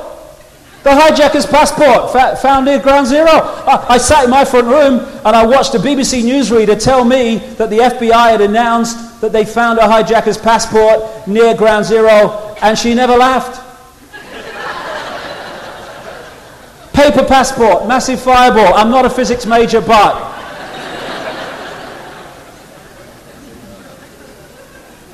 I asked them about it, and they said, oh, no, we can't talk about that because it's part of the investigation, the ongoing investigation. In other words, it don't exist, does it? I said. Okay, they said.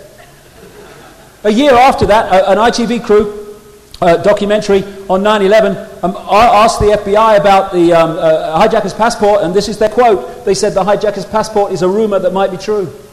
That was the quote. They called a news conference after 9/11 to say they found it. Well, if they said they found it, they must have seen it. Now it's a rumor that might be true. Now what is this? What is this? This is the knowledge that people do not retain detail. They forget what's been said here. And what they're trying to say, they know that people get their sense of perception from a sort of vague image. So immediately after 9/11, they're trying to sell the Islamic hijacker story. So the passport, oh, see, it is them Islams that found the passport. Then they forget about it. Because what that lie has been designed to do has had its effect. Don't talk about it anymore. What about that passport? Oh, no, rumor, might be true.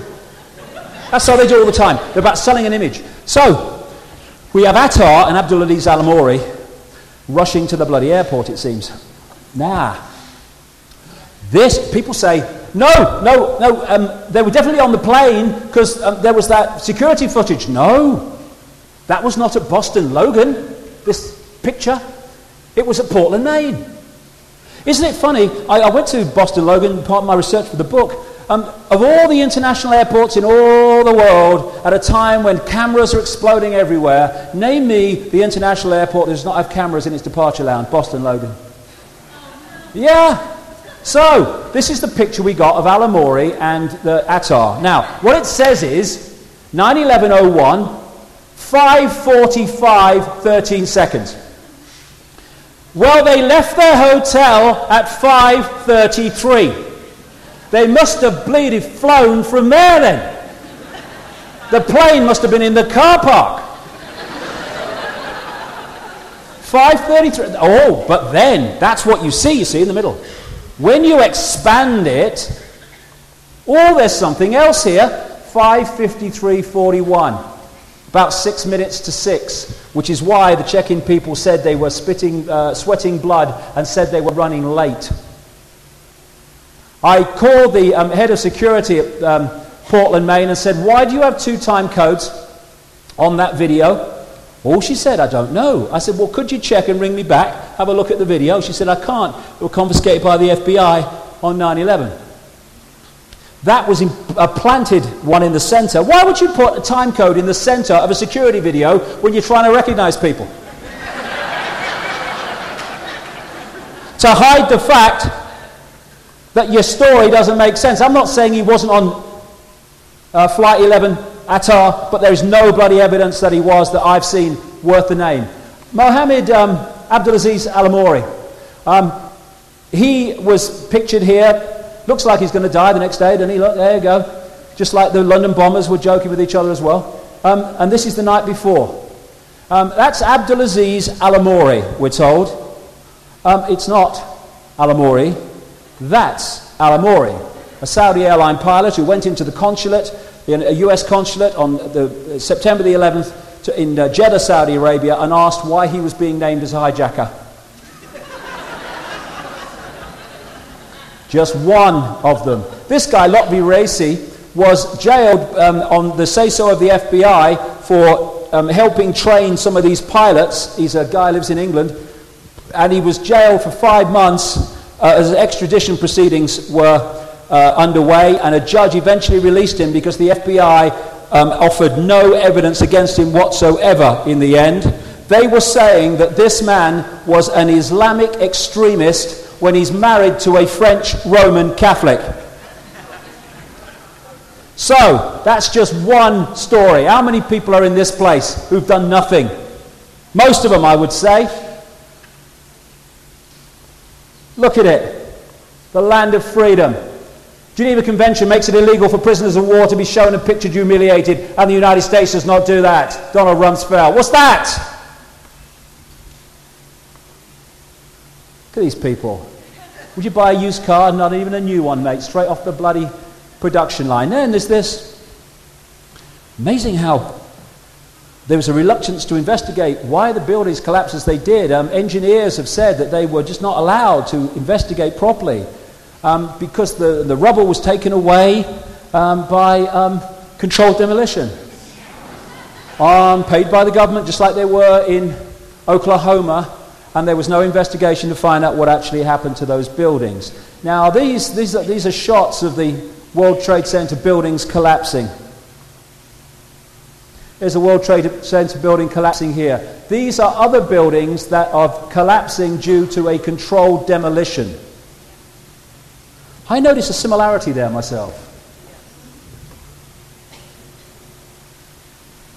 Oh no, the metal got too hot. These are buildings that did not collapse through controlled demolition. They do not turn to dust. This guy, William Rodriguez, was a hero. Fated, there he is with Bush, for what he did in 9/11. He worked at the World Trade Center. And he was a hero until he came out and said that bombs went off in the building. And people around him at the time have confirmed that bombs went off in the building. It was brought down, and so a fireman said that. This guy, Larry Silverstein, owner of the World Trade Center, Building 7 came down long after the other two, and Building 7 wasn't hit, and yet it came down the same. Look, lovely controlled demolition.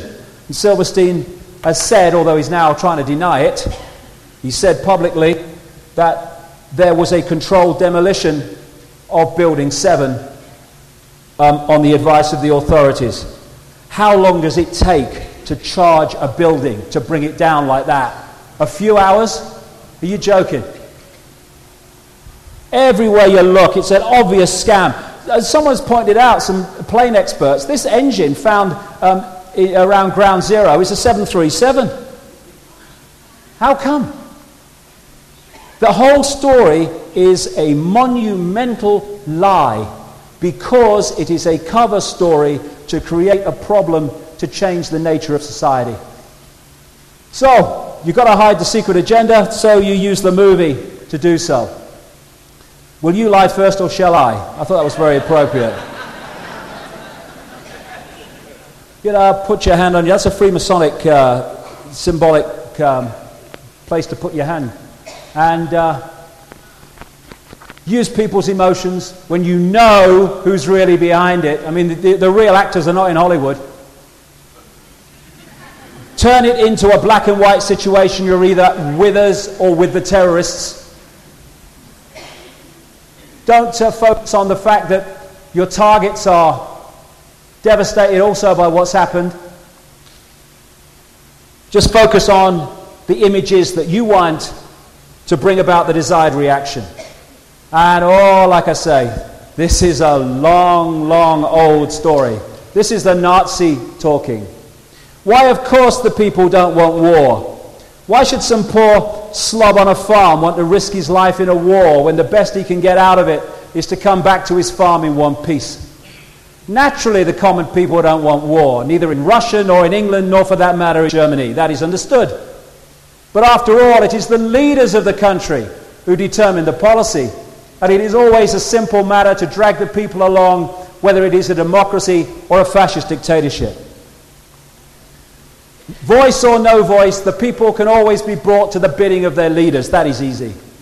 All you have to do is tell them they are being attacked and denounce the peacemakers for their lack of patriotism and exposing the country to danger. It happens, it works the same in every country. Hermann Göring.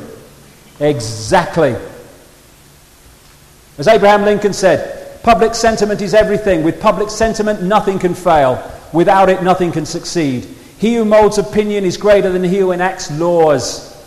And he might have added, if you can mold opinion, you can enact any law you bloody choose to. And as Hitler said in Mein Kampf, all propaganda must be so popular and on such an intellectual level that even the most stupid of those towards whom it is directed will understand it. People can be made to perceive paradise as hell and the other way round to consider the most wretched sort of life as paradise. Keep it simple. Al-Qaeda, bad guy. Us, John Wayne, good guy.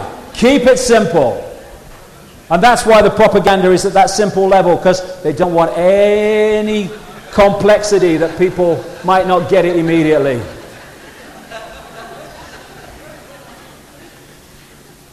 This is Tony Blair holding up the evidence against bin Laden.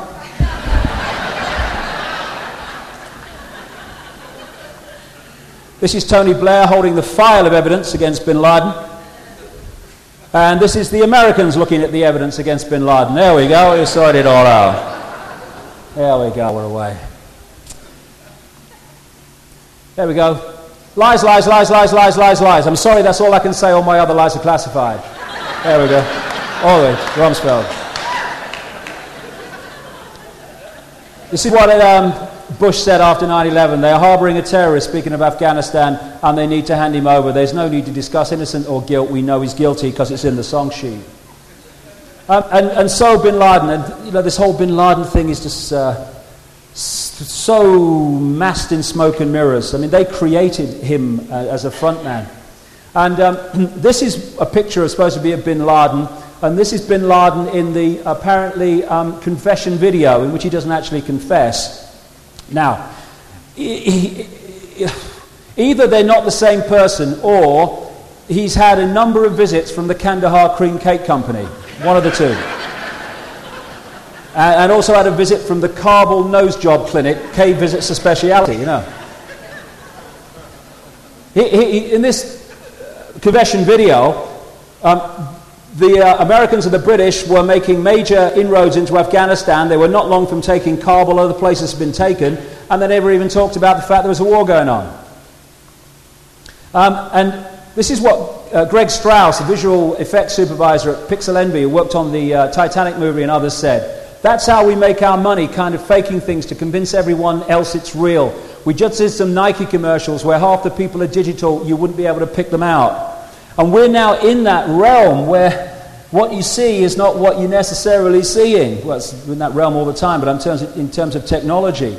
When I watched a movie with my son called Stuart Little, about a little mouse, and I watched the cat speaking human words and the mouths moving so amazingly authentically, I thought anything is possible now in terms of orchestrating us seeing things that we think we're seeing that we're not actually seeing.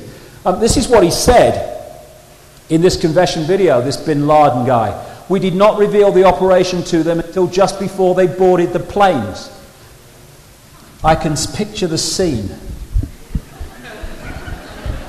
Hey guys, listen, they're boarding. Now, you know those two big buildings in New York?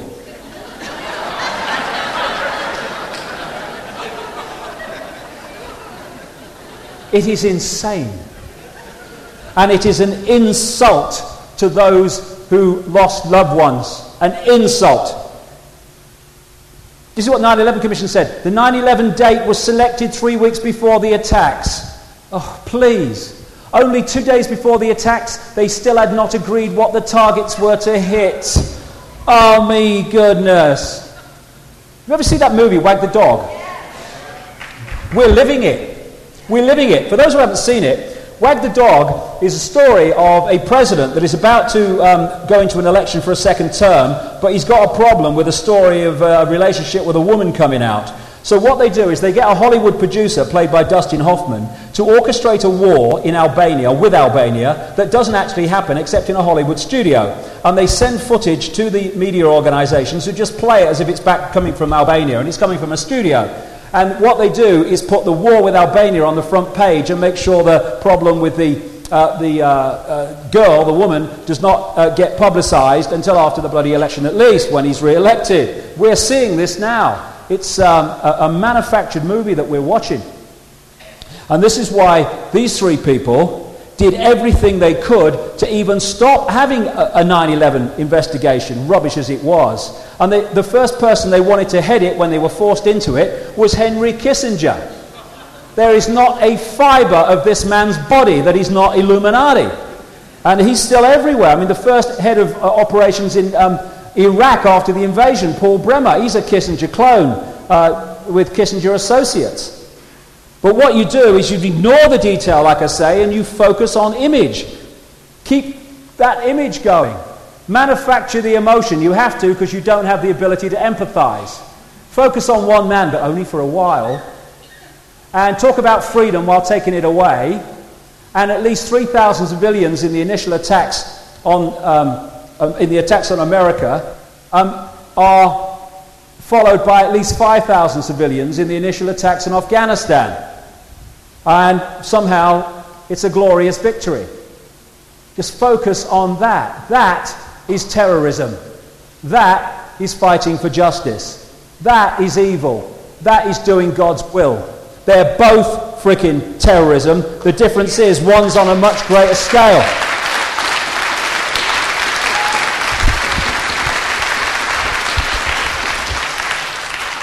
It's funny how these people can he's a terrorist, he's a terrorist, he's a terrorist, no problem, the media will report that. I was on a live BBC programme, and it was supposed to be an entertainment programme, but fortunately George Michael had just come out with his video lampooning Bush and Blair, and they asked me a question about it, and they said, what do you think about it? I said, the only problem is, I said, he didn't go far enough. What he should have said is Bush and Blair are terrorists, responsible for the deaths of thousands of people. The woman went white.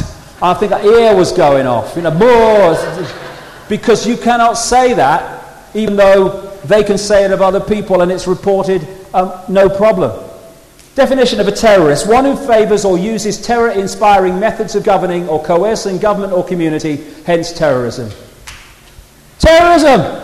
I wonder if blowing the leg off a 16-year-old ice cream vendor in Afghanistan might just come under that definition. I think it might. And all this other stuff that's followed in this glorious victory. This was Afghanistan before the bloody bombs started dropping. Stone Age country in the middle of a famine. They were dropping food parcels that looked almost the same as unexploded bomblets, blowing kids to pieces when they thought they were going to get something to eat. They got control of all satellite photographs of Afghanistan while it was going on, so that they could hide what they were doing, targeting civilians. And people said, oh no, we mustn't let Nazi Germany happen again. We have! Osama bin Laden, created by the CIA, wanted by the FBI. Amazing but true. These tunnel complexes of the Al-Qaeda network were actually funded by the CIA through Pakistan intelligence and the Saudi royal family, and they were built by bin Laden construction. Mirror image. Two expressions of the same force. And then there was all that anthrax, do you remember that? Cheney says anthrax packages are very worrying, said this headline. So I wrote underneath, well, stop sending them then, Dick. Have you noticed when they found that it came out that the anthrax was a strain only used by the American military, the anthrax alert scare suddenly disappeared? Oh, very funny. Part of it was about oil, but not all of it. They wanted pipelines and they couldn't build them across Afghanistan while the Taliban was in power, even though they tried desperately to do so, and they feted the Taliban, no problem with terrorism then, and offered them lots of money, but it never came to pass. They removed them. The pipeline was going to be built by Unocal, and it was going to involve access to the Caspian Sea oil and gas fields, which is a feeding frenzy for Halliburton, Dick Cheney, Pennzoil, Bush family, Chevron, Condoleezza Rice, and all the others. Delta and Amir were with the project of the oil pipeline across Afghanistan. Delta and Amir are Bin Mahfouz and Al-Amoudi, the two people who were named by the State Department as funders of Osama bin Laden and terrorism, etc.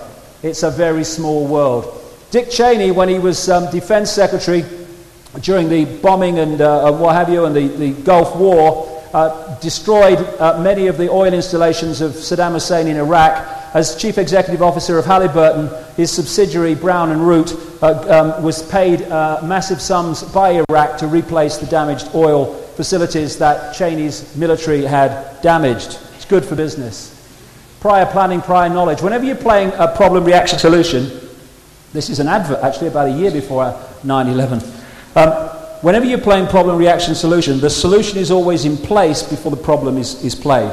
And a guy called Nayaz Nayak, who was a former Pakistan foreign minister, he said immediately after 9/11, before the Afghanistan invasion was talked about, he had been told in the summer of 2001 at a meeting in Berlin by American officials that they planned to invade Afghanistan before the snows came in the winter, and they were going to remove the Taliban. Now, there was no way that that was going to be justified to the public without 9/11. With 9/11, it was a piece of cake, but they were planning to do it. There we go. And what Nayaz Nayak said was that part of the plan was that Zahir Shah, the exiled king of Afghanistan, exiled in Rome, would be brought back to Kabul to live in the presidential palace. After the invasion of Afghanistan, he's back in the presidential palace with Hamid Karzai and all that stuff, who's another front man for this whole thing, just a gopher. The British, who took part in the invasion of Afghanistan, did not head for Afghanistan after 9/11. The biggest military and naval force to leave Britain since the Falklands War left Portsmouth, England on September the 3rd for an exercise in Oman. And by the time they got there, they were in a position in Oman to join the invasion of Afghanistan, exactly as planned. It's all in the song sheet. And then you have the Karzai and Shah and all that stuff. And these things are able to be orchestrated because of this structure. And a lot of the people on the ground who are part of it don't know who's ultimately pulling the strings. It works like this. It's pyramids within pyramids. So you've got a pyramid that encompasses the United States and British governments, the CIA, FBI, and you've also got pyramids that encompass terrorist groups and stuff, and groups in the Islamic world who are also controlled by the Illuminati. And eventually you've got a pyramid that encompasses them both. And from that level of the pyramid, you can orchestrate making something happen, organizing the patsies if necessary, and also organising the non-reaction to the event and what follows in terms of a solution afterwards. That's how it works. And a lot of these so-called suicide bombers and other people involved in this stuff, they don't know ultimately who's controlling them, who's controlling the whole thing. They only know the next person up, this compartmentalization. And this is how it works. With one force controlling both sides, that's the movie, that's what's really happening. The solution, of course, has been more and more controls and taking away of our freedoms, more and more surveillance, getting people to spy on each other and all the rest of it. And I love this. This is an FBI document calling for help from the public, and it talks of one of the things to watch for are defenders of the US Constitution against the federal government.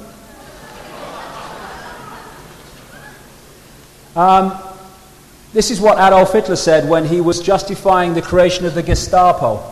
An evil exists that threatens every man, woman and child of this great nation. We must take steps to ensure our domestic security and protect our homeland. Could have been George Bush, could have been Tony Blair. And so we go back to Babylon and the invasion of Iraq. Of course, Daddy's always here in the background. He was the one that orchestrated the invasion or the war with Iraq in 1991. This guy, Saddam Hussein, was part of the gang, part of the secret society gang, a blue-eyed boy, until he was surplus to requirements, because that's what they do. These people are used and fated and supported while that suits the agenda. The moment destroying them suits the agenda, they destroy them. They're just fodder in the game. What happened in 1991, they got the Iraqi forces in such a state, they only had to, pay for the gas to get to Baghdad, and it was all over. And then suddenly, staggering to everybody, Father Bush says, no, we're not going any further, and leaves Saddam in power, because that card was needed to be played again, because this is like they don't just project a few weeks or months forward. It's like a biorhythm chart that they've got going forward, orchestrating these events towards this agenda. Even during the so-called end of the war after 1991, people were being bombed in the so-called no-fly zone areas of Iraq. This is a young child, 6 years old, found dead in the rubble, American bombs. Her sister was also killed in this bombing. This is what wasn't reported, going on all through the 90s. This is what is happening and has been happening since 1991, and my goodness, what's happening now, to children who are being born as a result of the exposure of parents to the radiation in the spent uranium and all that stuff, in the bombs that they drop these days. Horrendous birth defects. And of course, since this latest invasion, the amount of radiation, the amount of pollution has dramatically increased. This is what Americans don't see and British people don't see. What is going on in Iraq and what is not reported. And this is even before this invasion. Before the invasion, of course, this is what they said. They said, although we've not removed Saddam Hussein, even though we could have done, we've still got a problem with Saddam Hussein, so what we've got to do is have sanctions against Iraq. The sanctions during the 90s, supported by the American government and Tony Blair, led to unbelievable devastation in that country.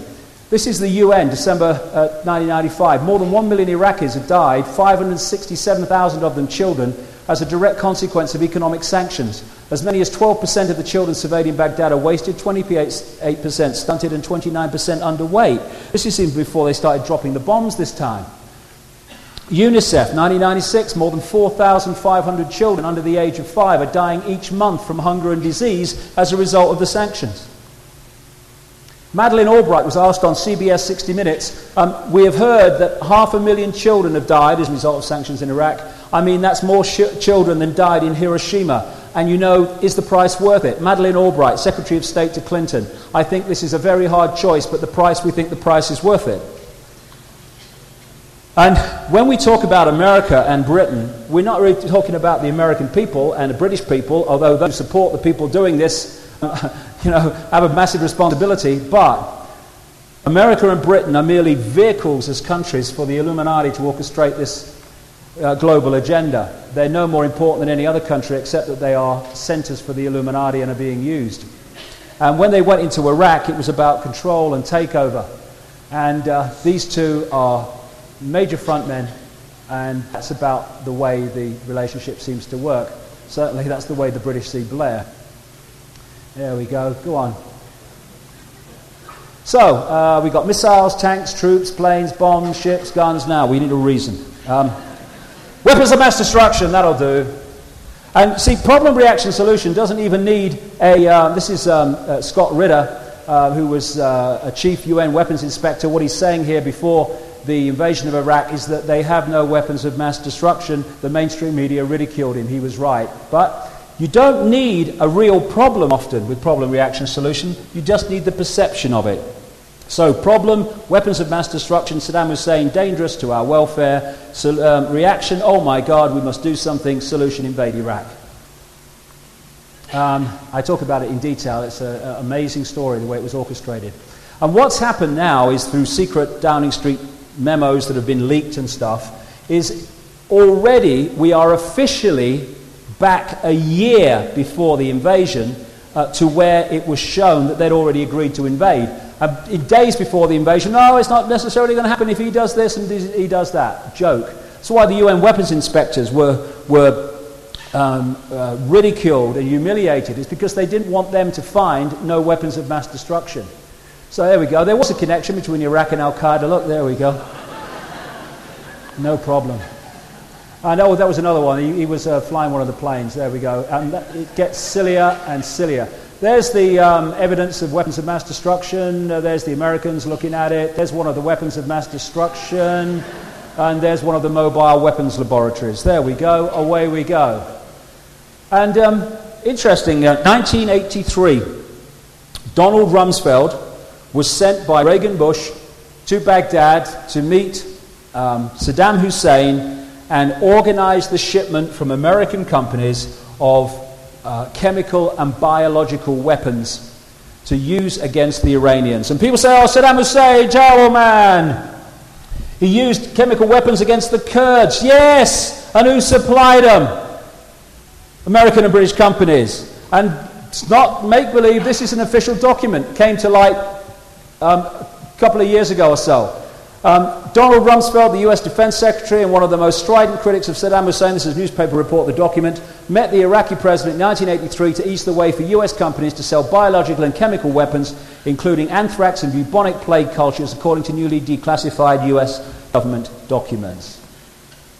He was a director of a company called ABB, a big engineering giant in Europe, and what they did is they sold nuclear equipment to North Korea.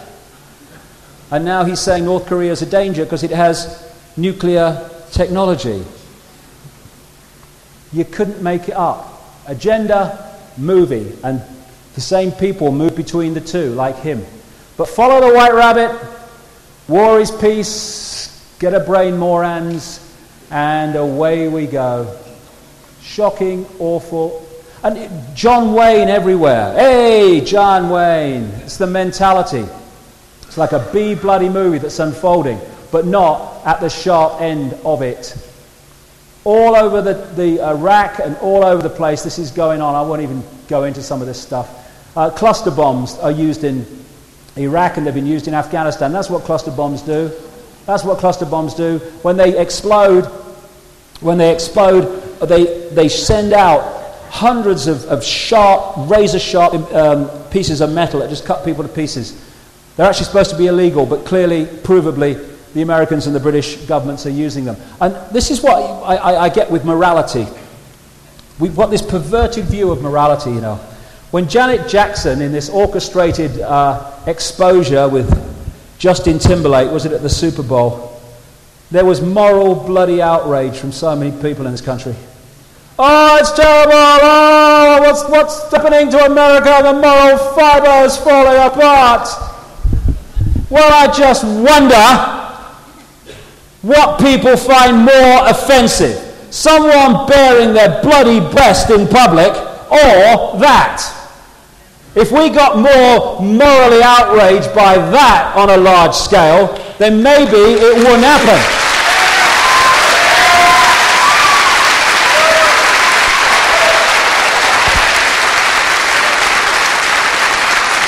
You know,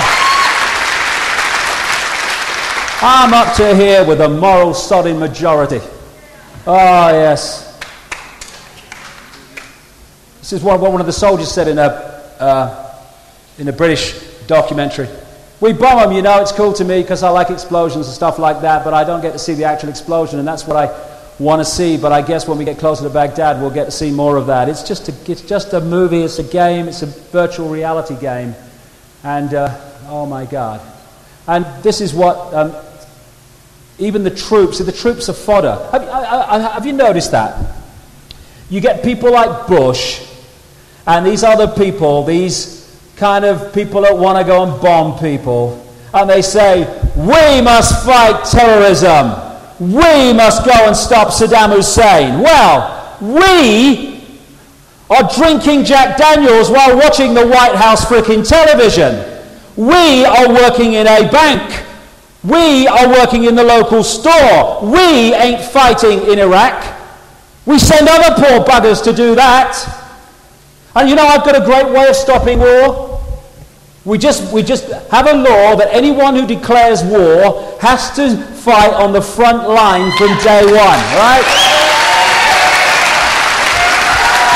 End of war. If Georgie boy had been on the front line in Iraq when the first bullet was fired, he'd have been under a bed in Houston when the second bugger went off. This is what a surgeon in Germany talked about, the horrors of what's happening to troops coming back from Iraq maimed. Don't see that in the mainstream media. They don't want us to see this because they have to sell more and more people the idea of joining the military. Henry Kissinger once famously referred to the military as dumb, stupid animals to be used as pawns for foreign policy. Wag the dog, and the greatest thing we can do is to not join the military. Isn't that a great line in the 60s? What if we had a war and no one turned up? Hey, what a great idea. All this was orchestrated propaganda, and it's kind of funny. This is what the view of that square was when that statue of Saddam Hussein was being pulled down. I was in America at the time. I sat and watched just to see how long they would hold on it. CNN held on that square live for 2 hours until that statue was pulled down by the military because of its symbolic nature. Now, you've just seen that square. This is the London Evening Standard picture of the people in that same square at that time. Where are they again? Now look, this guy at the front is in there at least 4 bloody times. What they've done is they've taken clips of a number of people and they've put them together to create a crowd. This is a mainstream newspaper in Britain. Yeah. Jessica Lynch. Manufactured story, wag the dog. And again, face experts, you know, in Britain and elsewhere, but I've seen them, at least two of them talking about it in Britain. They've said that there's at least 7, 8 or 9 Saddam Husseins. And it was accepted he had loads of doubles, but have they got Saddam Hussein or have they got Saddam Hussein batch number 156/X? And there's this story, I really saw this. Saddam Hussein's wife arrived from Syria with her official escort and then entered the prison, emerging only moments later, pink with rage and shouting, "This is not my husband, but he's double. Where's my husband? Take me to my husband." American officials rushed forward to shield Mrs. Saddam from perplexed Russian observers, trying to insist that Saddam had changed a lot while in custody. And she probably didn't recognize him. This was certainly not the best way to handle the Iraqi president's wife. "You think I do not know my husband?" she shouted furiously. "I was married to the man for more than 25 years. Then she stormed off, never to return. Reported in Pravda and 4 other newspapers that I saw. Oh dear, let's go to the cinema and watch this world unfold. The pig trough, more of the resources and stuff all being picked off by the American companies, and handing over Babylon. I love it. Oh, we're going to hand it over to the Iraqis. This guy, watch your pocket Shalabi, found guilty in Jordan of embezzling multi-millions. He operated a organization called the Iraqi National Congress, funded by the CIA, and they were one of the organizations that said, he's got weapons of mass destruction and we can prove it. He is a front man for the CIA, etc. The first interim Prime Minister, Iyad Alawi, CIA MI6. War is peace, death is freedom, occupation is liberation, we don't want your oil. Hey, we're just working for God, because I'm Jesus in a suit. Kill them all. Wanted for crimes against humanity. If these guys really were prosecuted for what they've done, then they would have to reincarnate many times to complete the sentence. This is where we're leading. And you know, when I and others talk about fascism and Nazi Germany, but it's not some extreme fantasy. It is what is happening. In London this week, they shot a guy 5 times from close range. And the media just say, oh, well, you know, it must have been necessary. It must have been a danger to the public. Well, they don't know that. Investigate. But you reach the point of fear where the public accept, yes, well, you just got to shoot on sight. You never know, he might have a bomb. That's love. I love that one. I love that one. That's perfect. That is sum it up. And so, and again, they've told us in the Project the New American Century report that I talked about earlier, they are heading for these other countries, and the countries either come quietly or they start getting bombed. Stop asking questions. Promise never to question authority. I promise never to bring up my rights. And if you do, if you stand for freedom and peace and not killing people, what they do is they shoot at you with rubber bullets and they break up your peaceful protests. And they stop people having a voice to protest and put the other point of view. Why? Well, let's go back to the Nazis. That's all you have to do. This is what the propaganda minister Goebbels said. The lie can be maintained only for such time as the state can shield the people from the political, economic and or military consequences of the lie.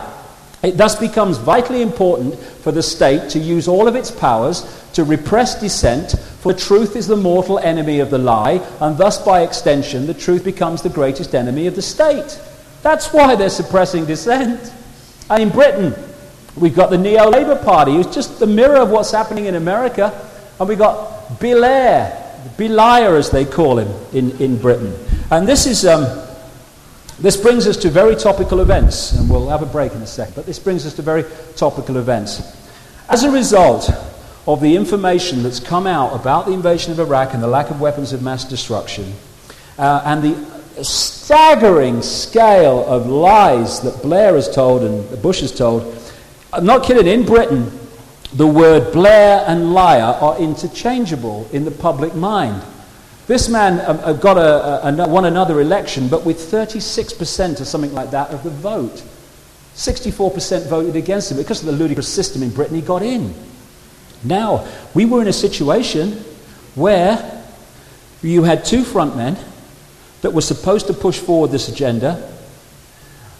In Britain, he had no credibility whatsoever. And in America, Bush's support and ratings were plummeting, as was the support for Iraq. And so something had to happen, and it was the London bombings. It was a very orchestrated week in Britain. First of all, in London, you had the Live 8 concert with the rock stars putting on this concert to press for help for Africa.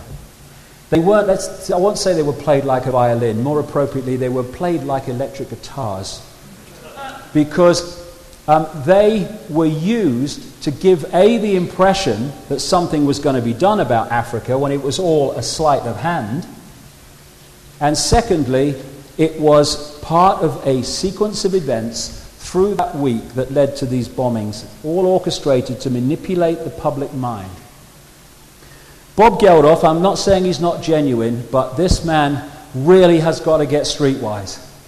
The idea that these guys want to do something about Africa, as I've been saying for years, the agenda is to destroy Africa.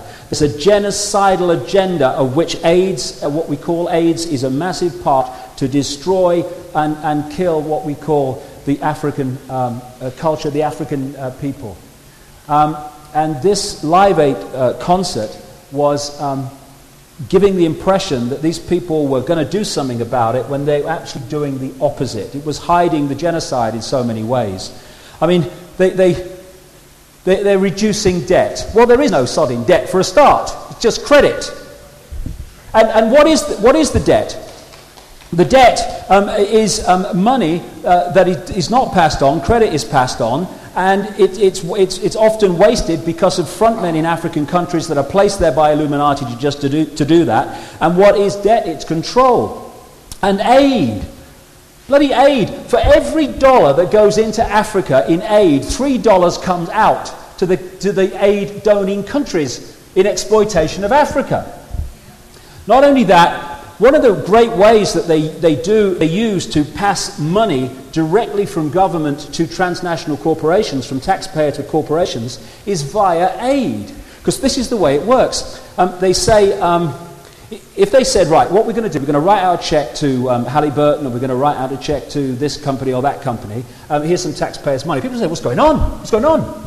So what they do is they say, hey, over here, we're now giving aid to this country. Hey, because we're good. Well, we're British, we're American, and we care. So here's some aid. Hey, get the photo. There you go. Hey. And then what happens is you go, oh, by the way, I'll be with you in a minute. Go and have a drink, okay? Great. By the way, that money, it has to be spent with this company on that project, okay? Thanks very much. Okay. And now, I'm with you again. And so what a large amount of aid is passing money from governments through the receiving country back to the transnational corporations in the donating countries. That's how they do it. And another thing that happened was so symbolic of the patronizing of Africa, is that you had the white rock stars here on the major stage in London, in Hyde Park, and only after complaints from people saying what's going on, were some African bands put on miles away down in Cornwall in England, watched by a few thousand people with next to no publicity. So, and the white rock stars were singing on the stage, and if any Africans were there, they were in the background in the chorus. How symbolic is that? Patronizing.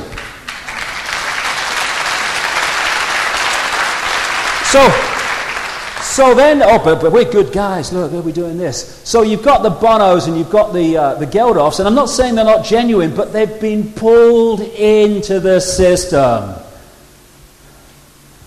to play the game.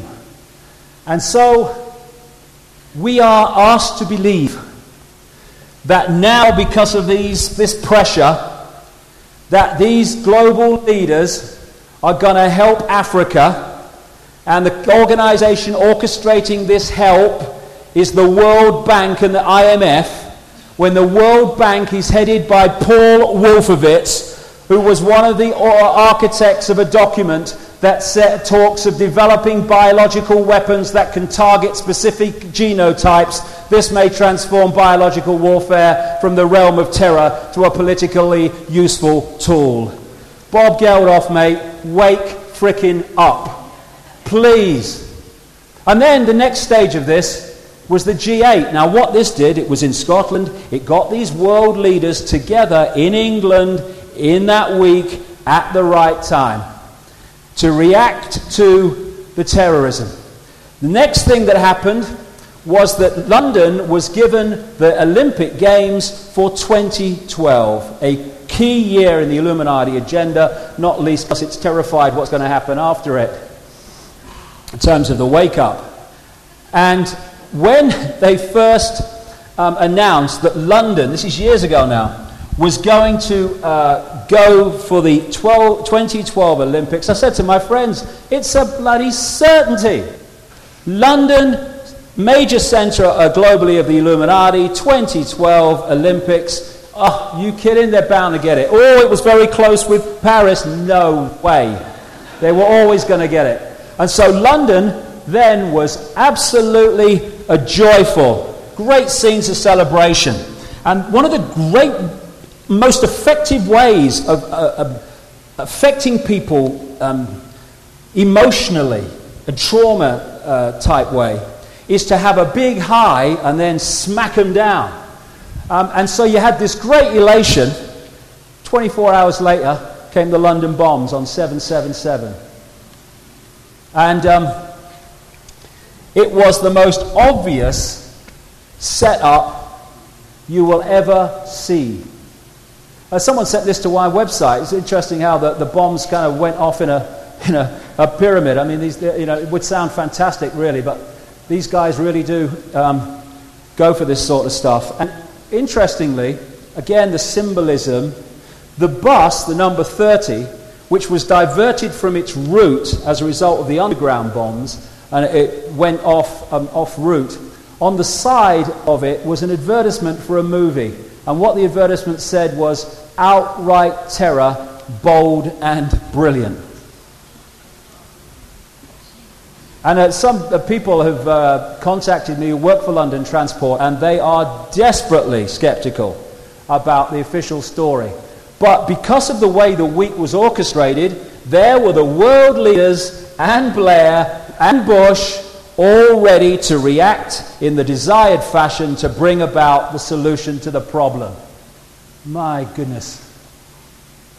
And then we had the same scenes. We had scenes of people trying to find missing people, just like after 9/11.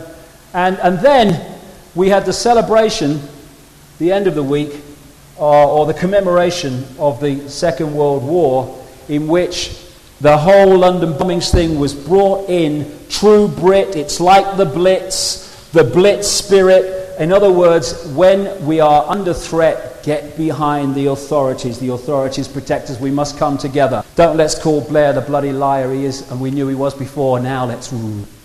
And this is the BBC security correspondent who actually said something very true. What they did, talking of hijackers' passports, these four bombers, who apparently were the suicide bombers or people involved with the bombs, their documents were all on them so the police could find out who they were in absolutely no time. And as this BBC security correspondent said, I do think it very strange that they were able to find these documents belonging to these bombers. Maybe they thought they were going to paradise, so it didn't really matter, but it allowed the police to trace where they came from very quickly. It's a strange thing to do. Well, not if you didn't know you were going to do it. Not if you were part of an exercise, maybe, and you thought you were part of an exercise, and then before it was too late, you realised what it was really part of. Bang! This is from an Australian newspaper. I love it. And make sure you've got your identity cards to be found after the bombs go off.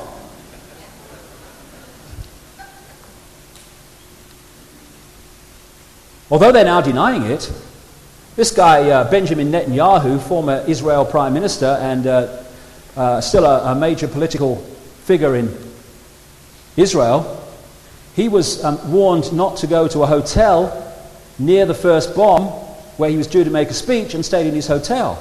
How did they know that? And then, on the day of the bombings, the Jerusalem Post published an article by this guy, Ephraim Halevi, former head of Mossad. This is what he wrote in his article. This is on the day the bombs went off. The multiple, simultaneous explosions that took place today on the London transportation system were the work of perpetrators who had an operational capacity of considerable scope.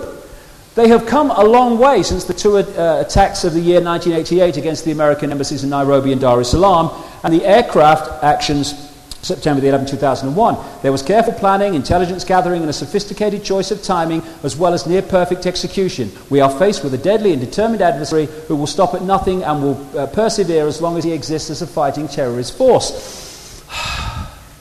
Simultaneous bombs.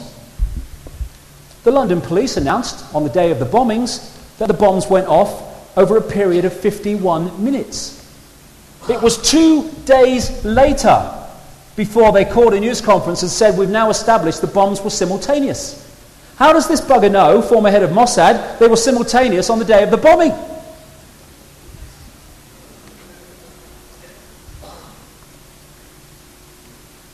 We have another exercise on our hands.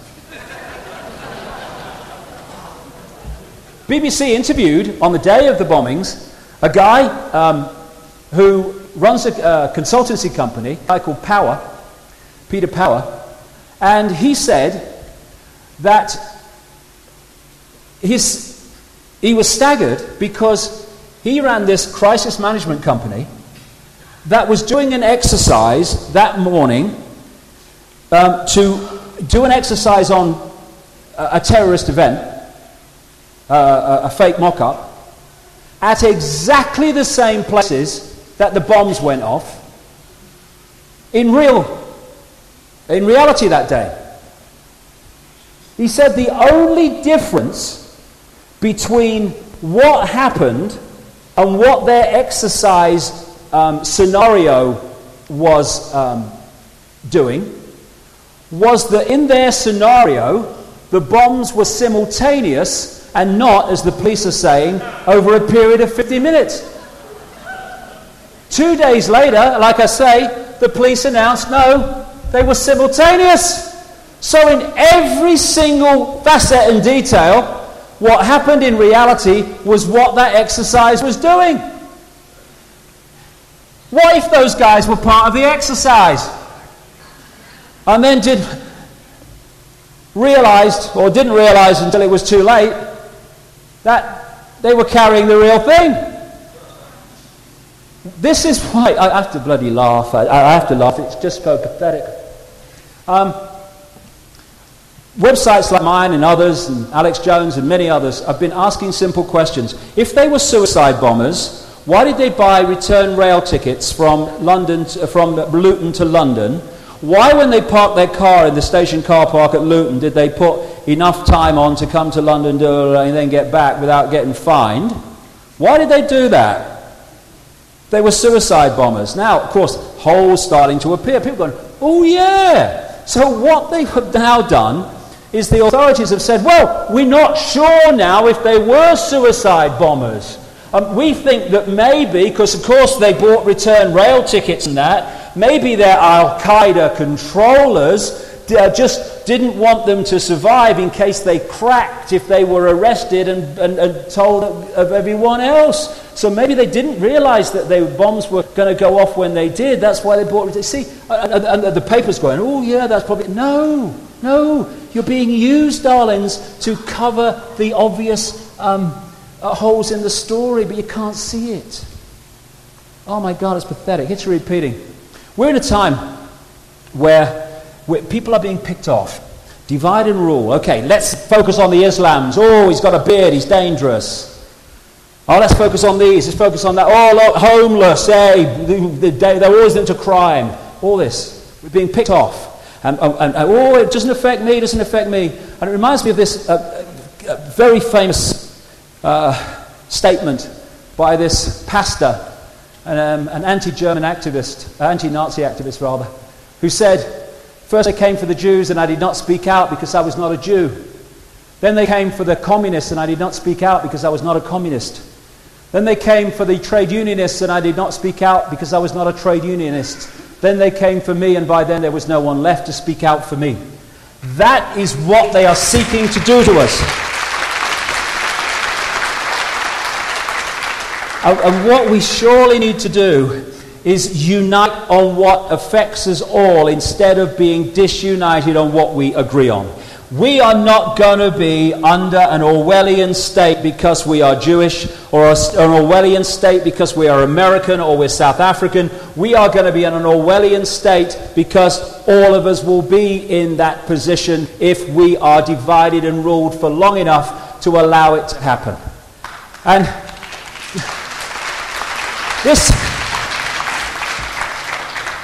they're coming for the draft.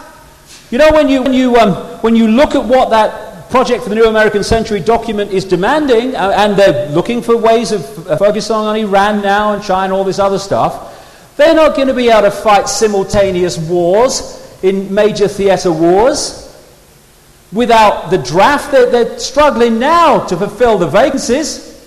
Plenty of vacancies available.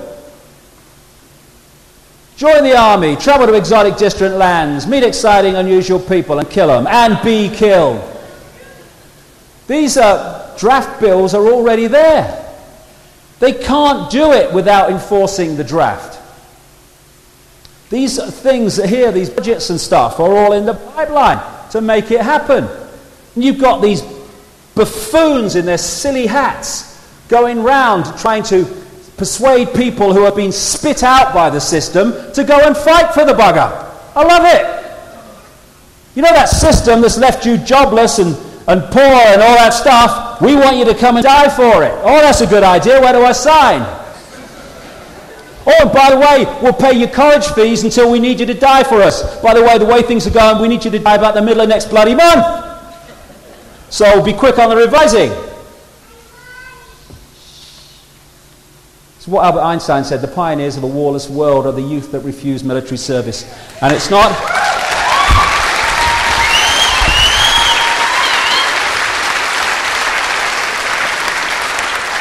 It's not just the youth to refuse military service, it's for those not affected to support them in refusing military service.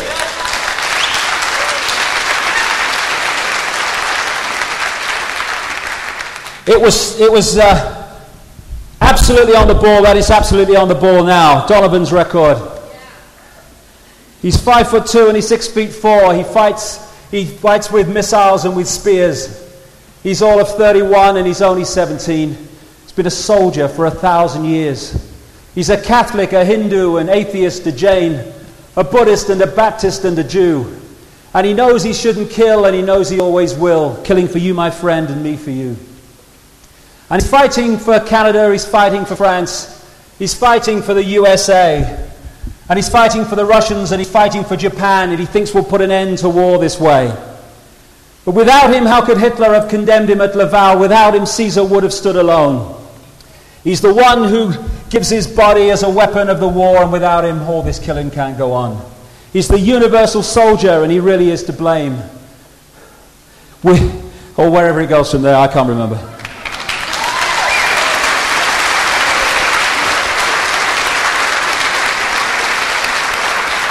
His orders come from far away no more. They come from here and there and you and me and brothers and sisters, can you see? This is not the way we bring an end to war. It's always been true and it will always be true, and never more so than now. They can't do it without using us as fodder. If we refuse to be, they can't do it. And this is a time we're at the fork in the road, and people are now starting to wake up. There were 1 million people on the streets of London challenging the invasion of Iraq. There are more and more people. I've been staggered by the number of people involved in relation to the London bombings who have said this is not making sense, this is not true. There is a wake-up happening. And we are at the forefront of it. And after we've had a half an hour break, we'll get into the part of this I love talking about. And, you know, I mean, what are we doing letting these people run the world? I mean, look at them. Look at them. Look at them.